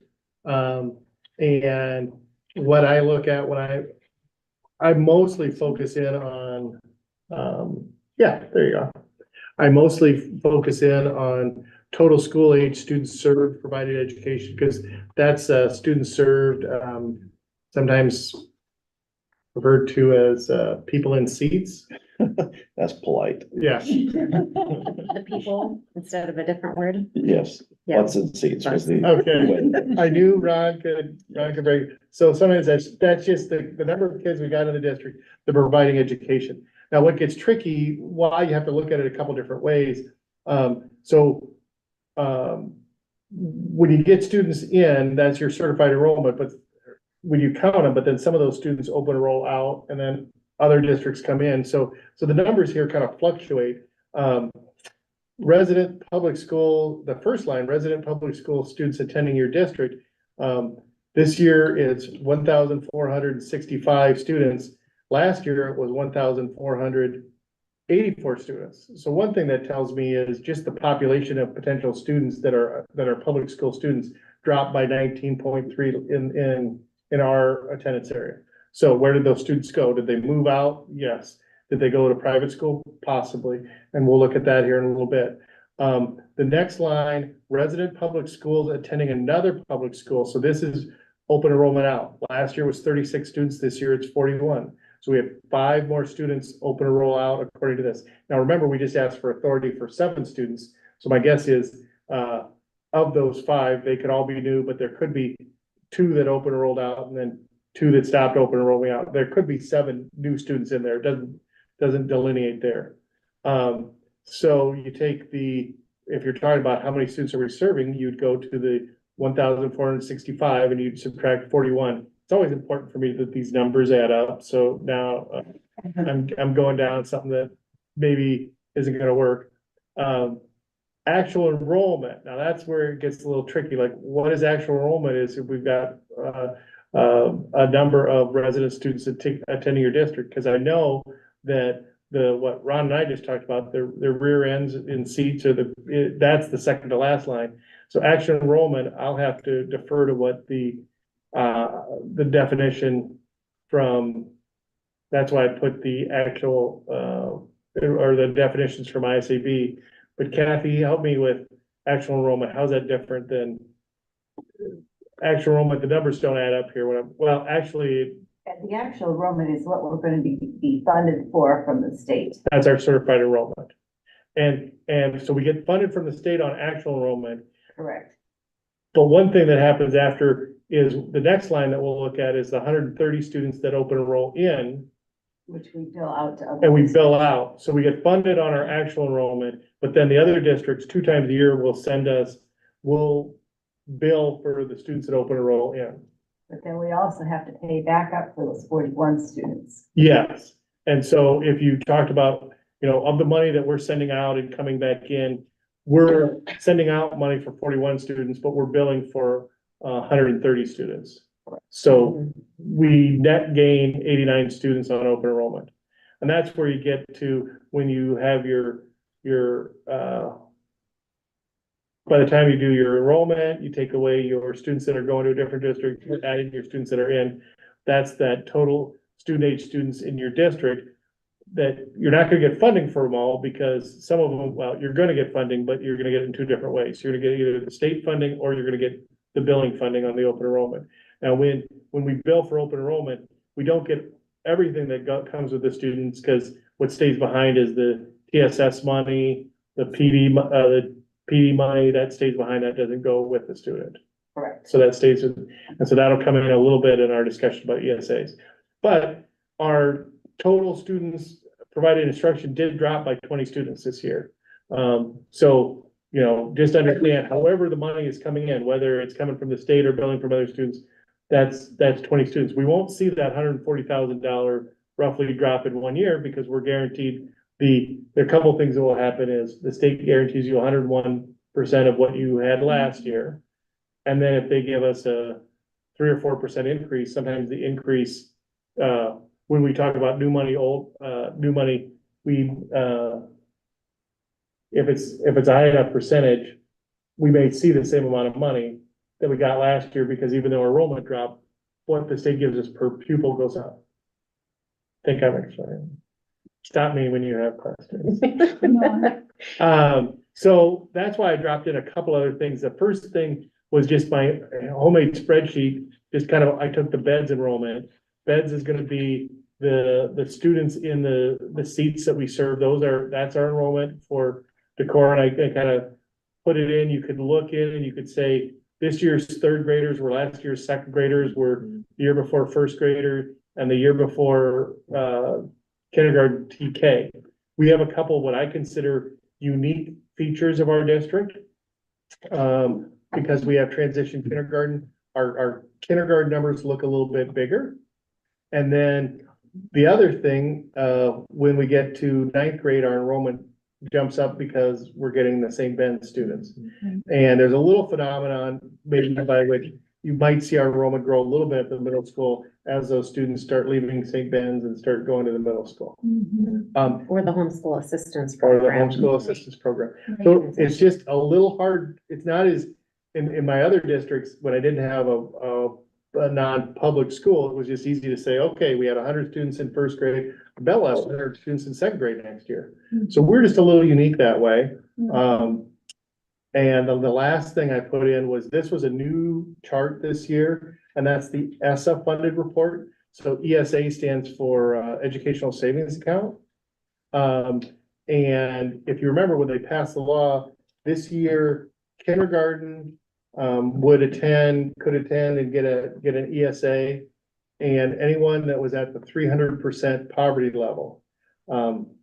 So I didn't think too much about the 300% poverty level, but of the students that we have 69 students at St. Benedict's, well, 68 at St. Ben's, 1 at Notre Dame, that are qualifying for ESAs this year. So that's a little bit larger number than I thought. The one thing is that since this is in the certified enrollment, I promise that this will be on our certified enrollment. And those targeted funds that I was just talking about with Kathy that's the $1,200 that schools get to keep that they promised us. And that's going to come in the form of TSS funds. It's $1,200 per student, but a good portion of it's TSS. Some of it'll be TQ, PD, and TLC, I think. So I've got a chart. So when I share that calculator, just understand that's, and then ask me like, what, is this what you're talking about? But 69 was a much larger number than I thought.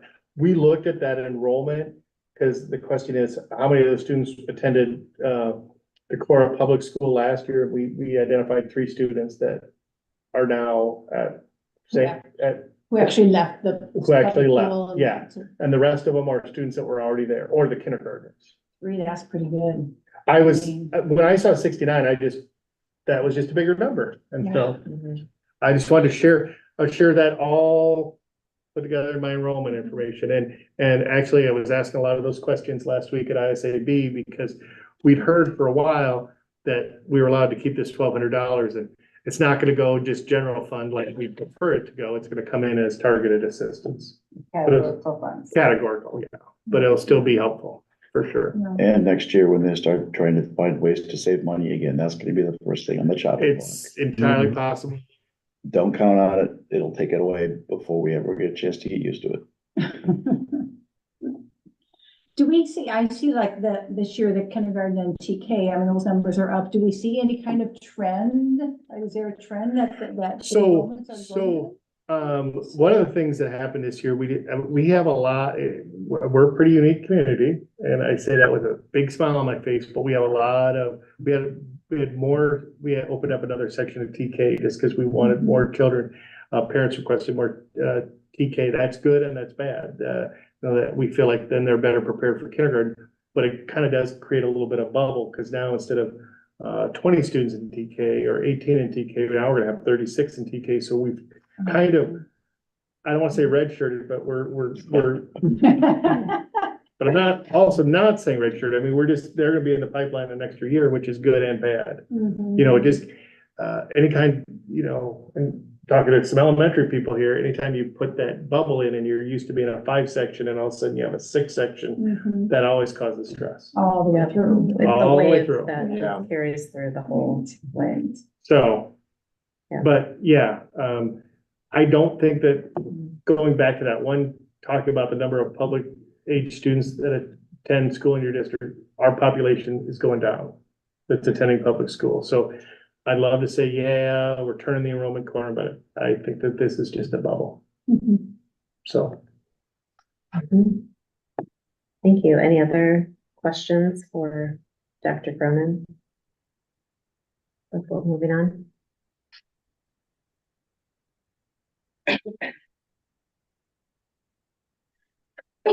Okay, so next we will ask for approval of the 28E agreement for Iowa local government, for the Iowa local government risk pool.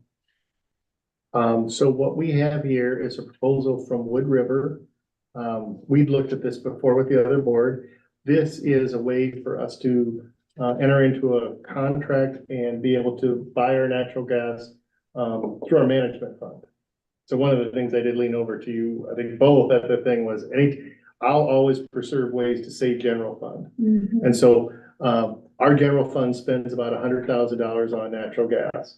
The government risk pool, they charge a premium, they charge so they would say for $120,000, we'll sell you your natural gas. That takes the risk out of it for us, so if prices go up, we're fine. But the reason that 150 school districts and I would do it is that they get to use their management fund. And that's a fund that we do have a fund balance on. So this is, if money is money, and I know Brian's listening to me because we had this conversation, money is money. But anytime I can move an expense out of general fund and save it, that's $100,000 of a savings to the general fund that I don't have to find somewhere else.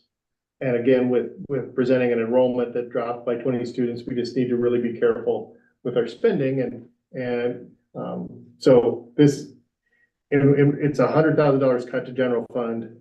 Shifts it to management fund, but we have the capacity of the management fund. I did it in both the districts I was at. It continues to grow. We have a proposal here that we could just do it for 6 months, or we could do it for 18 months.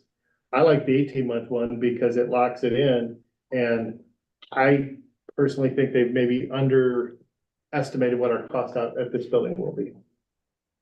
But that's a risk they take. They underestimated us at Central City, and gas prices went up, but we were locked into the price and we were fine. So, this is kind of a big thing to think about. I'm more than happy to give the board time to think about it, and we can revisit it in December and still have it in place in January. So Dr. Cronin also included an attachment just showing like how many other districts in the state. So this is not a new thing. There's already 139 districts participating in both of the districts that you managed. So you were a shared superintendent before being hired at Decorah. Yeah. We had started it in Central City and Dunkerton, and we really liked the savings we got. So Dr. Cronin has experience in other districts and in this program. The good thing about this also is it provides predictability. You know how much your gas costs are going to be for the year.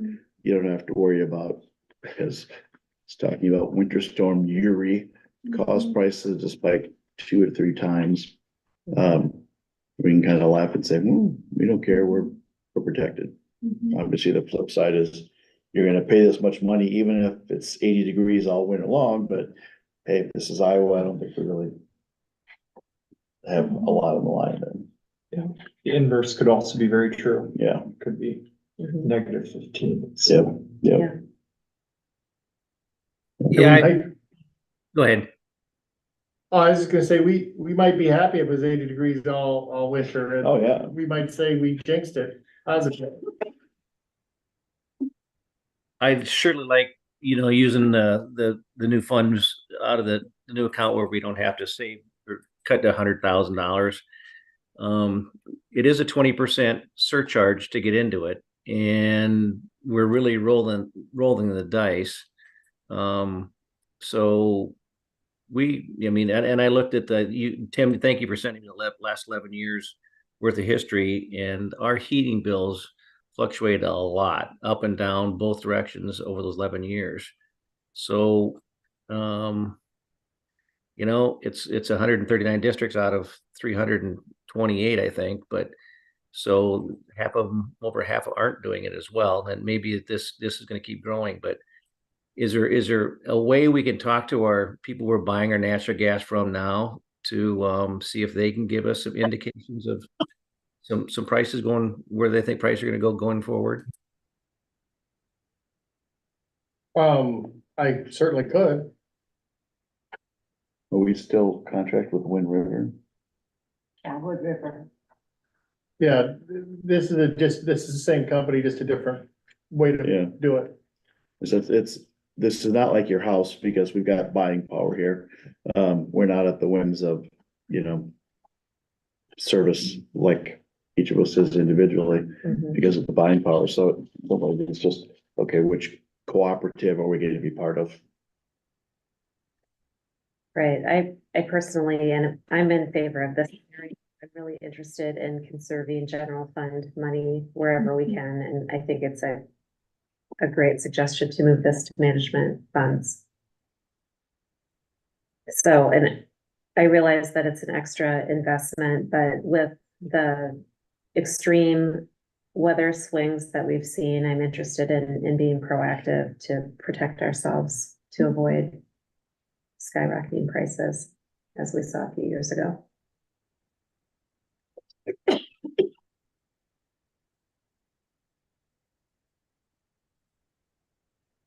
Well, we've considered this in the past and, I guess deferred action. At this point, I'll go ahead and make a motion that we enter into this group purchasing agreement. Do you want to make a motion for 6 months or 18 months? Either one is fine. Yeah, put on my get my crystal ball and see what's gonna happen. I doubt you know in 6 months if it made sense or not. What's that, Brian? You kind of cut out. I'm not too sure if 6 months would be a long enough picture to see if it made sense. I'd say if we're gonna do it, we do it for the longer period. My motion is for 18 months. All right. So Director Fadness has amended his motion. Yes, clarified his motion to enter into the agreement for the 18-month contract. I'm going to second. Okay, so there's a motion and a second. Any other discussion or questions to be had before we go to vote? I just think that we need to, and I'm going to vote yes, but I think we need to diligently take a look at this in 18 months and see if we can take some past history, a look back at it to see if it still makes sense going forward. Okay. Okay, so we have a motion. It's a roll call. Okay, so this is a roll call. Ron, Aye. Brian, Aye. Aaron, Aye. Carol, Aye. Cindy, Aye. thank you. Okay, thank you, Darlene. And next is, motion carries. Next is our superintendent's report.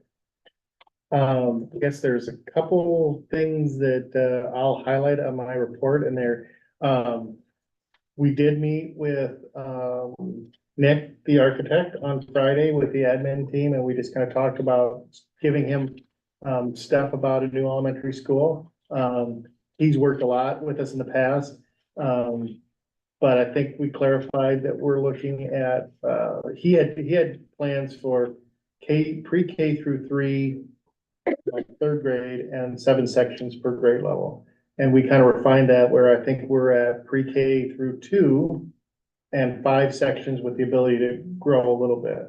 If you have a bubble go through or something, and he's got some ideas for that. So that helps him frame up a more, a little bit different plan. We asked him to look at having some kind of competition level gym,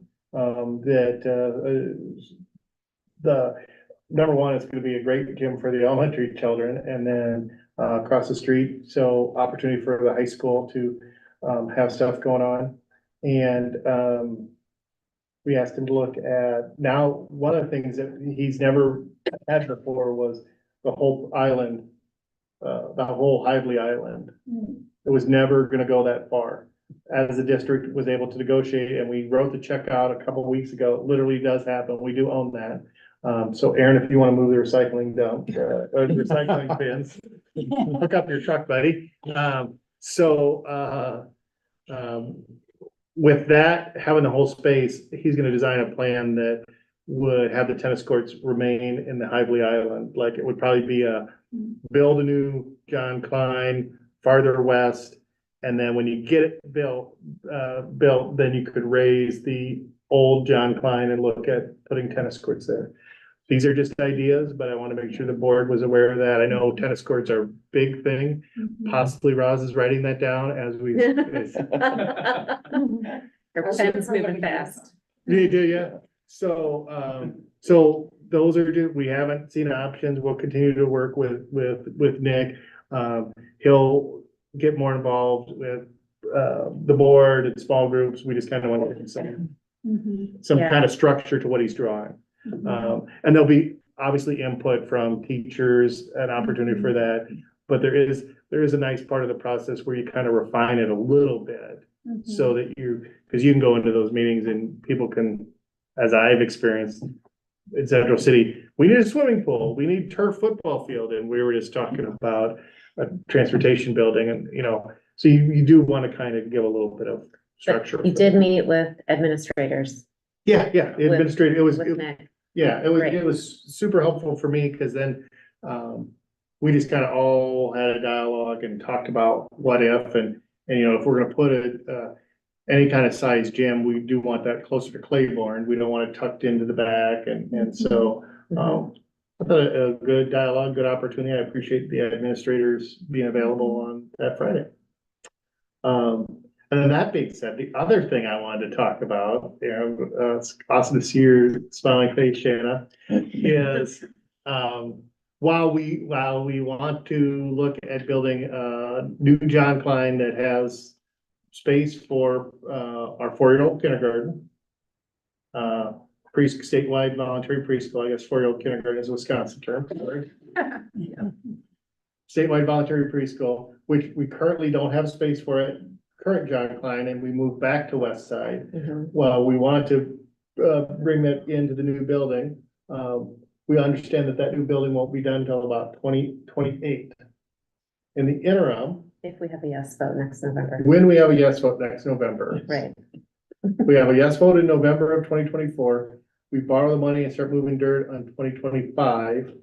Or I guess maybe we could be in it in 2027.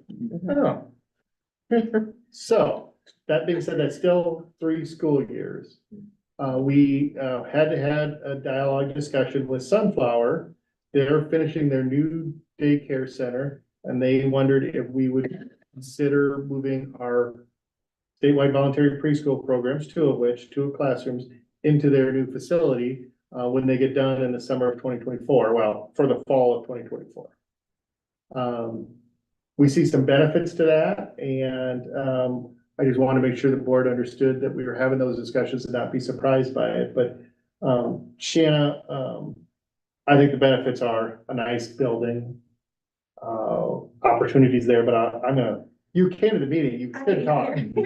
Yeah, originally they had approached us when we were having the TK conversations and are like, we have space for TK, and we knew that wasn't doable, but the kindergarten core and all of that, they align more with kindergarten. So then, we had those conversations and, is preschool something, because they do have a 4-year-old preschool classroom as well, in addition to their daycare center.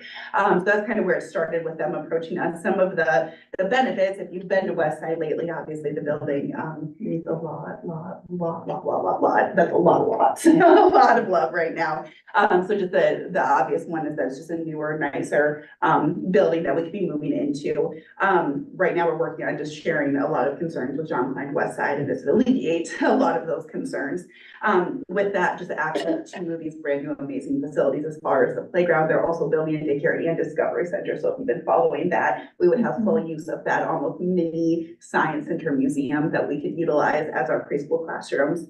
The other big opportunity is just the collaboration. So when we look at kind of the breakdown of preschool versus kindergarten, or preschool versus 3-year-old preschool daycare centers, it often does align better with the early childhood world than looking up to the kindergarten world, because they are so diverse. Other areas have similar, if you're familiar with Kessel Kids and Cresco, their format is very similar to kind of what Sunflower is potentially proposing. And they have this daycare center, but it also houses their 4-year-old statewide preschool programs. So just being able to collaborate with their 3-year-old preschoolers, all of these students, helping support possibly continued shared professional development for all of these students who eventually will be our students, whether it's right away, whether it's after they go to St. Ben's, eventually they're going to be coming to us in middle school or high school. So just the collaboration, right now there's some major technology concerns at Westside that we're just not able to so far work through. We're optimistic, but so far just not able to use a lot of the resources that we have with our preschoolers. Shared staff is a big one. Right now, as you know, I'm the kind of director, whatever we decide to call my title, but that's only 10%. So for that building, we don't have an administrative assistant, we have shared custodians, so there's just a lot of shared staff needs that are hard to fill with 10% time.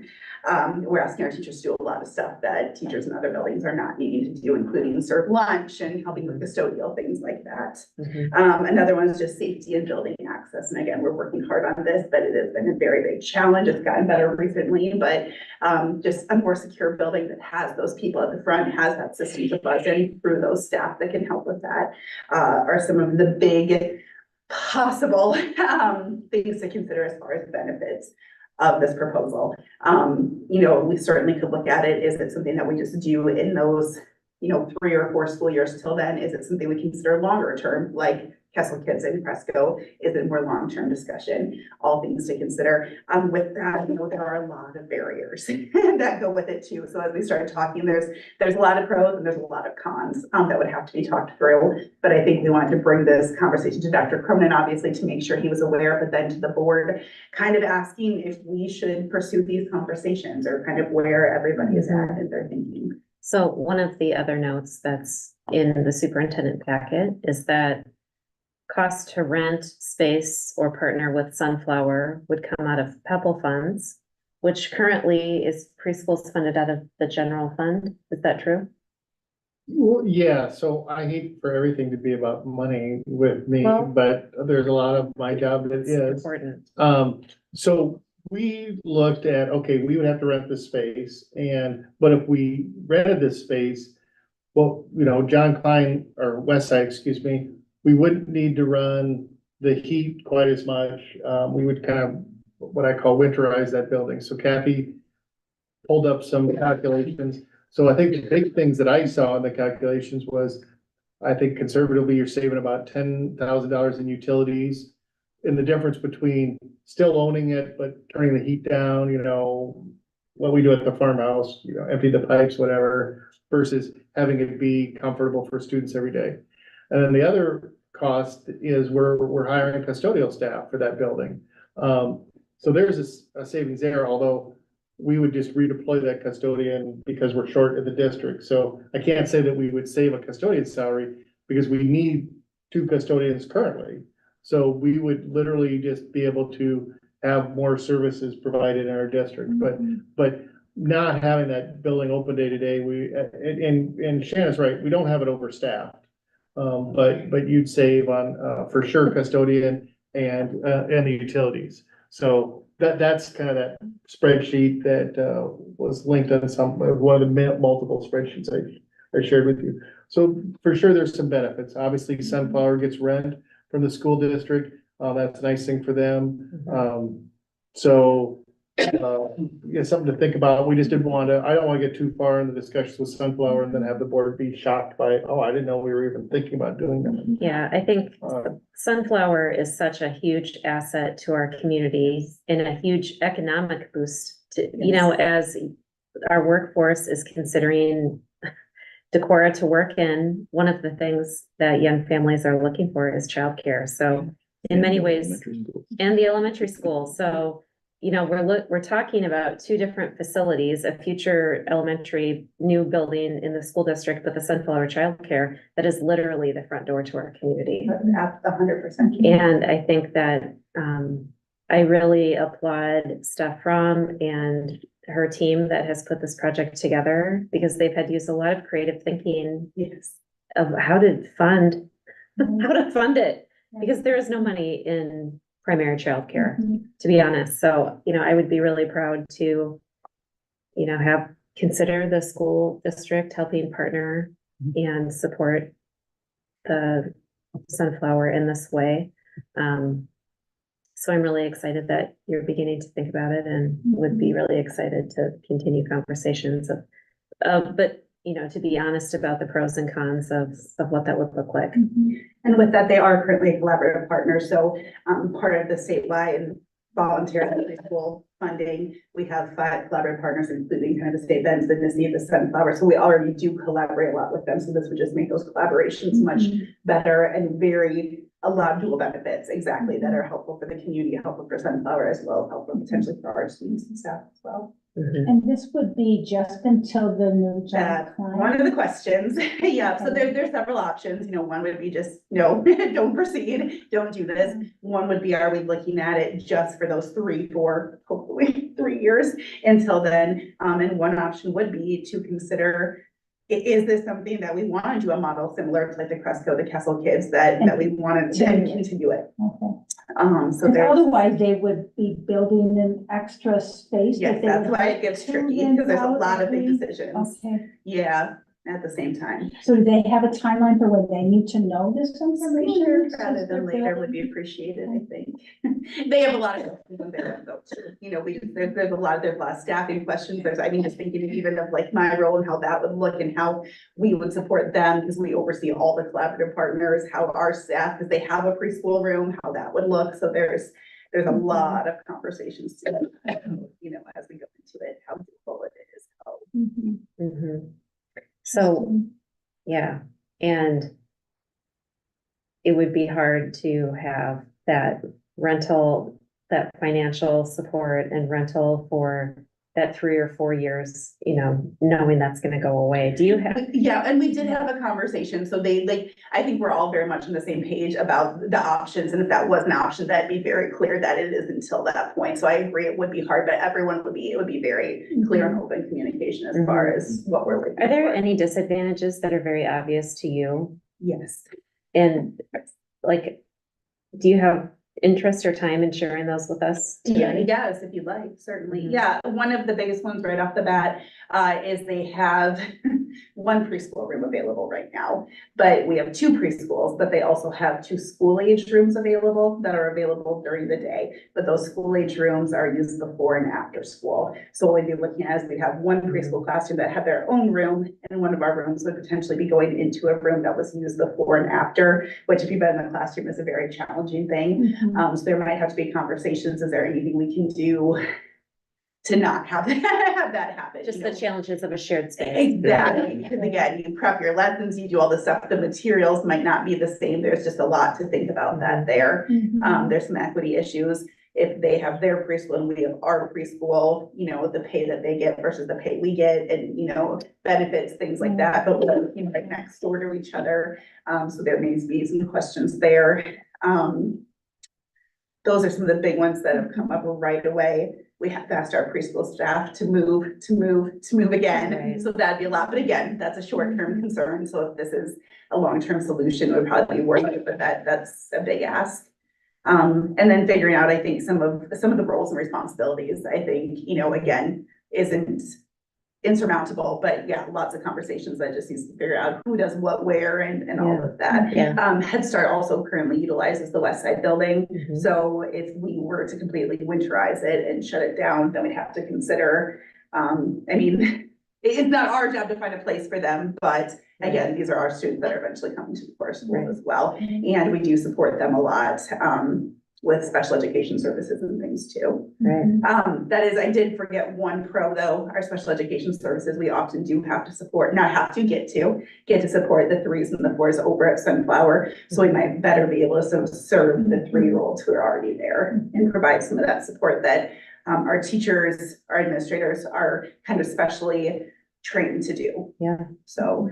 Great. So would there be bus routes that would go up to Sunflower? So we do not bus our preschoolers. We don't. So we only bus our preschoolers if they have IEPs, or this year is an anomaly because we switched locations. We are busing staff members, students, because they were going to be at John Klein when they signed up. And so whether we bus future students would be another conversation. Bus routes do go there though for the after school and before school care anyway. So if we didn't want to do something, it probably wouldn't be a huge problem. To me, I think the biggest thing is probably be that shared classroom space, and figuring that out would probably be. One other thing I think that deserves consideration is HVAC at West Side is, I think, charitably described as hanging by a thread. Awful. Having But that's very toured friendly. that before, that boiler in that little basement is older than anybody in this room and has probably received a whole lot less TLC than anyone in this room. So any minute that sucker could blow and we could be saying, well, guess what? We don't have any space at West Side anymore without spending a substantial amount of money to replace a boiler that doesn't have a, long-term And even in lifespan. its current conditions, the temperature control is terrible. It's either freezing or Yeah. unbearably hot, Yeah. for our students. So even now when it's working is a lot. Mhm. So if we did, I know this is preliminary discussion, but if we did this, would there be a reason then to keep that west side property until the new John Klein is built, or would there not be a reason to keep it? I always thought there was, just because if something happens with the new John Klein and we didn't have that space, but I imagine the answer is we would just get portable buildings in and treat it like a disaster. I don't know what would happen. I feel like we've got the space at John Klein. It was just, that was put into my brain last year is, what if we tore John Klein down while we were building the new one? So I just always thought we were holding on. But I think with buying I guess there's another benefit of buying the whole island is we don't have to tear down existing John Klein. So maybe I need to recalibrate my thinking. I could be talked into selling it. I could recommending the board sell it. Mhm. Especially after Ron's enthusiastic endorsement. Appreciated that. HVAC system. Yeah, that's. Yeah. And that may be something with new board members.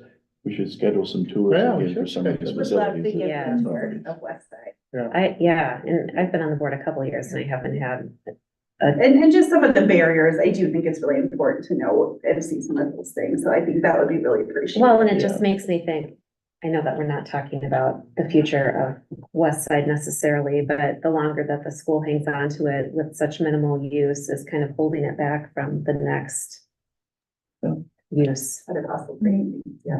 And to be the other thing I think of, just when we think of like pros and cons, if we did decide to think longer term, just that, okay, is it best to have them rejoin John Klein in a new building and keep it pre-K two, or is it best, so those will just be more conversations as far as, short term, yeah, maybe it looks great, but that long term is a really big decision about what makes sense, not just preschool, but district wide and everything, and possibly for a bond issue. Right. Well, your perspective is so important as not only in your current role, but in your past role as a TK teacher. And so thank you for being here to share your opinion. It's important. So, yeah, there's no action to be taken here, but I think it's safe to say that, yes, we should pursue these discussions. And as far as further discussions, kind of keeping all lanes open as far as possibility of short-term, possibility of what would long-term look like. Thank you. So we have, Yeah, we I have, appreciate you. we have other partners with preschool, with other Sunflower, et cetera. How many of the actual preschool kids do we have? What percentage of the overall population of preschool kids do we have in our building? So we currently have classrooms that it gets a little tricky because we have 3-year-olds too, which don't count as part of the 4-year-old preschool. But so I would say typically about 16 to 18. Then, so I'm thinking percentage wise, our St. Ben, Sunflower, Nissy are all going to have about single sections of about 18 to 20 each. But then we have Montessori and Kinderhouse who are going to be less than 10. So we have about 24 to 60, 70, 80. So yeah, so I would say we have probably at least a fifth, depending on the year, that are in our programs. And we are the only one that does early childhood special ed. So that's where you figure in some of the 3-year-olds and some of that, how that looks. And doesn't all the funding come into the school district and then we end up paying the other partners after we get those funds? That's correct as far as the funding they receive from the the Iowa Quality Preschool Program. Right. Yes, that's why they're kind of somewhat under our umbrella for that, because we receive the funds, if I understand it correctly, Kathy. Some of that money we do keep for some of those required things like our goal assessment that's required by the state, but then the rest of that then is dispersed to those individual centers based on their numbers, their butts and seats. Could we ever see there be a time that we wouldn't provide the preschool in our classrooms? Not at all in the core school district. Yeah. Well, I think, I mean, let's say we got 20% of the kids, and there's NISI and all these other people are doing that, and obviously we have it. I've just there, I guess what the question is there ever a time that we wouldn't be even though we're the leader in having these students? Is there a situation where we wouldn't have the preschool classrooms? Let's say NISI says we got enough room for all these preschools, we would like to take it over. We would, instead of having some of our teachers over there, their teachers over there, and splitting costs for meals. Yeah, and that was one of the conversations. Again, these are all very, very, very preliminary, but one conversation we had for the equity piece was, would there be a way that either we dissolve the Sunflower preschool, and so they're all the core school preschools, or would Sunflower potentially dissolve ours? That does get tricky because of we are required to serve students with special needs. And so our teachers currently are the ones who are trained in special education. I would say, as far as I'm aware, thinking of our other teachers, they can't serve 3 and 4-year-olds with special needs. So we would in some way, shape, or form still have to serve those students, even if we absolved our typical Gen Ed 4-year-old preschool. I think Brian's getting to one of the points that was in my mind, which is, would more parents opt their students into Decorah's pre-K program if we were at Sunflower, or long-term if it was in the new John Klein building? Right. And then thinking about my own choice for my children right now, which is, given all the options in Decorah and where the current pre-K is for the Decorah schools, which is in West Side, I would choose personally not to put my children in that building. But if we were in a different facility, would that increase my odds of doing so? Sure. I don't know what the long-term answer is for me or for anybody else, but it would certainly increase the odds of me considering that. And long-term, I would say that also increases the odds of a new parent moving into Decorah and saying, oh, there is this very accessible option for my family. With a beautiful discovery center and aftercare. But then they would have to have space for all those students too. Correct. So there was increasing enrollment. And most likely, unless, again, like Cindy said, our preschool programs and our daycare centers and our elementary and our high school, I mean, they do drive people to come to the community, so we may get some, but a lot of these kids are kids who are already here. So it's like, where are they going? It's not necessarily gonna be a ton of more numbers, unless, again, this is a draw to our city that we have great preschool, we have great high school. But part of it is just dispersing where they go, because we do very much appreciate and support our collaborative partners, and we're very, very grateful for all the options that we have in Decorah as far as a nature-based and Montessori and more, creative curriculum, traditional preschool. We're very lucky and have always and want to continue to work collaboratively with those partners.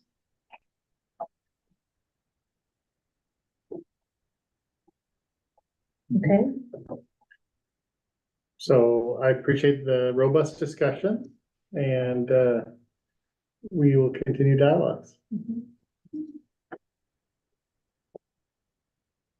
I don't have anything else I'm going to add to my superintendent's report. Okay. Can I just go back for a minute to the John Klein building?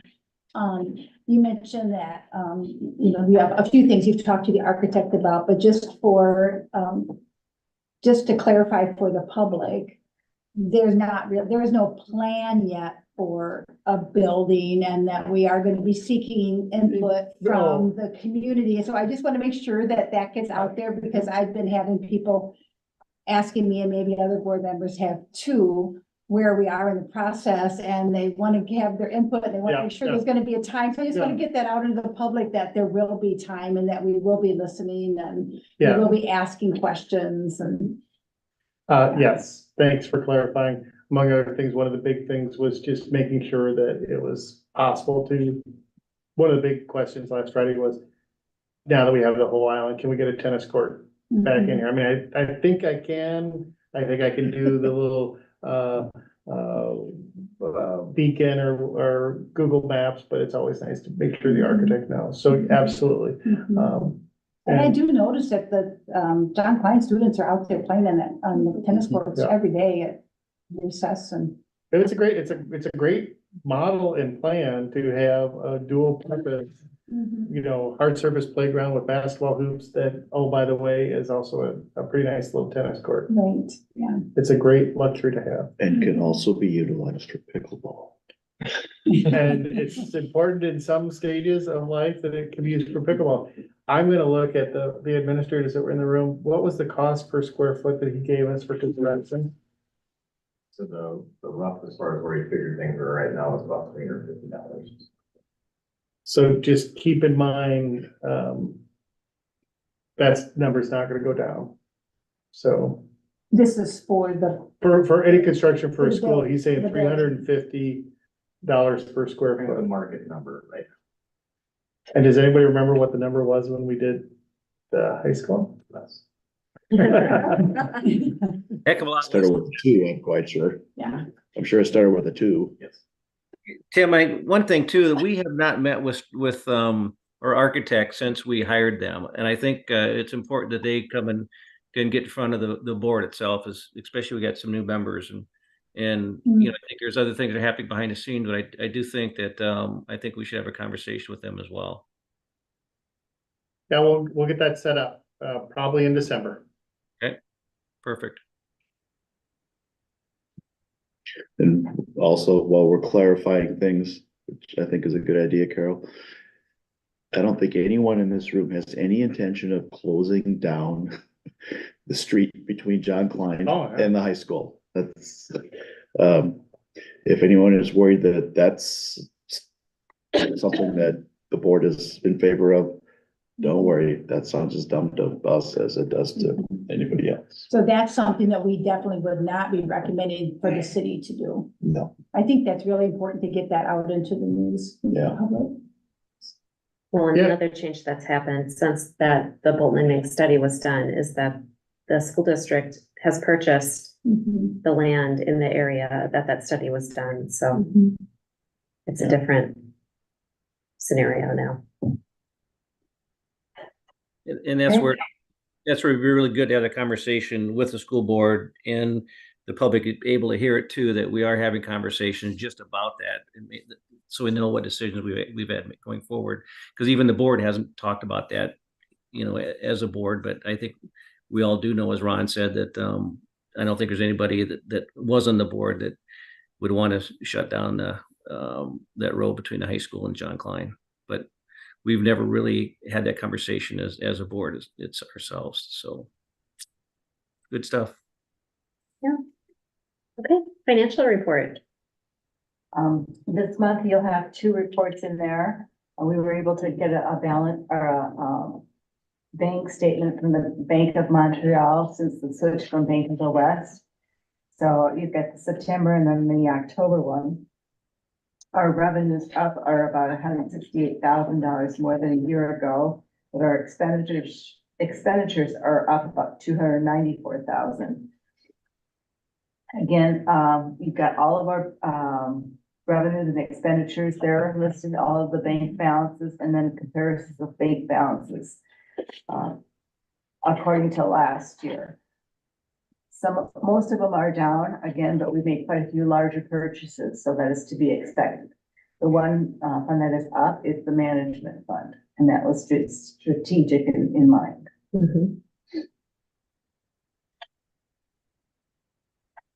So Kathy, are you able to get into the electronic statements? Yes. With the bank now after that transition?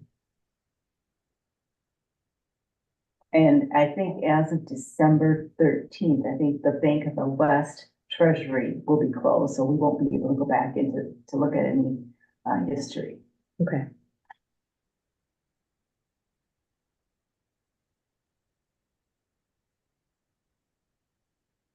Okay, any questions for Kathy?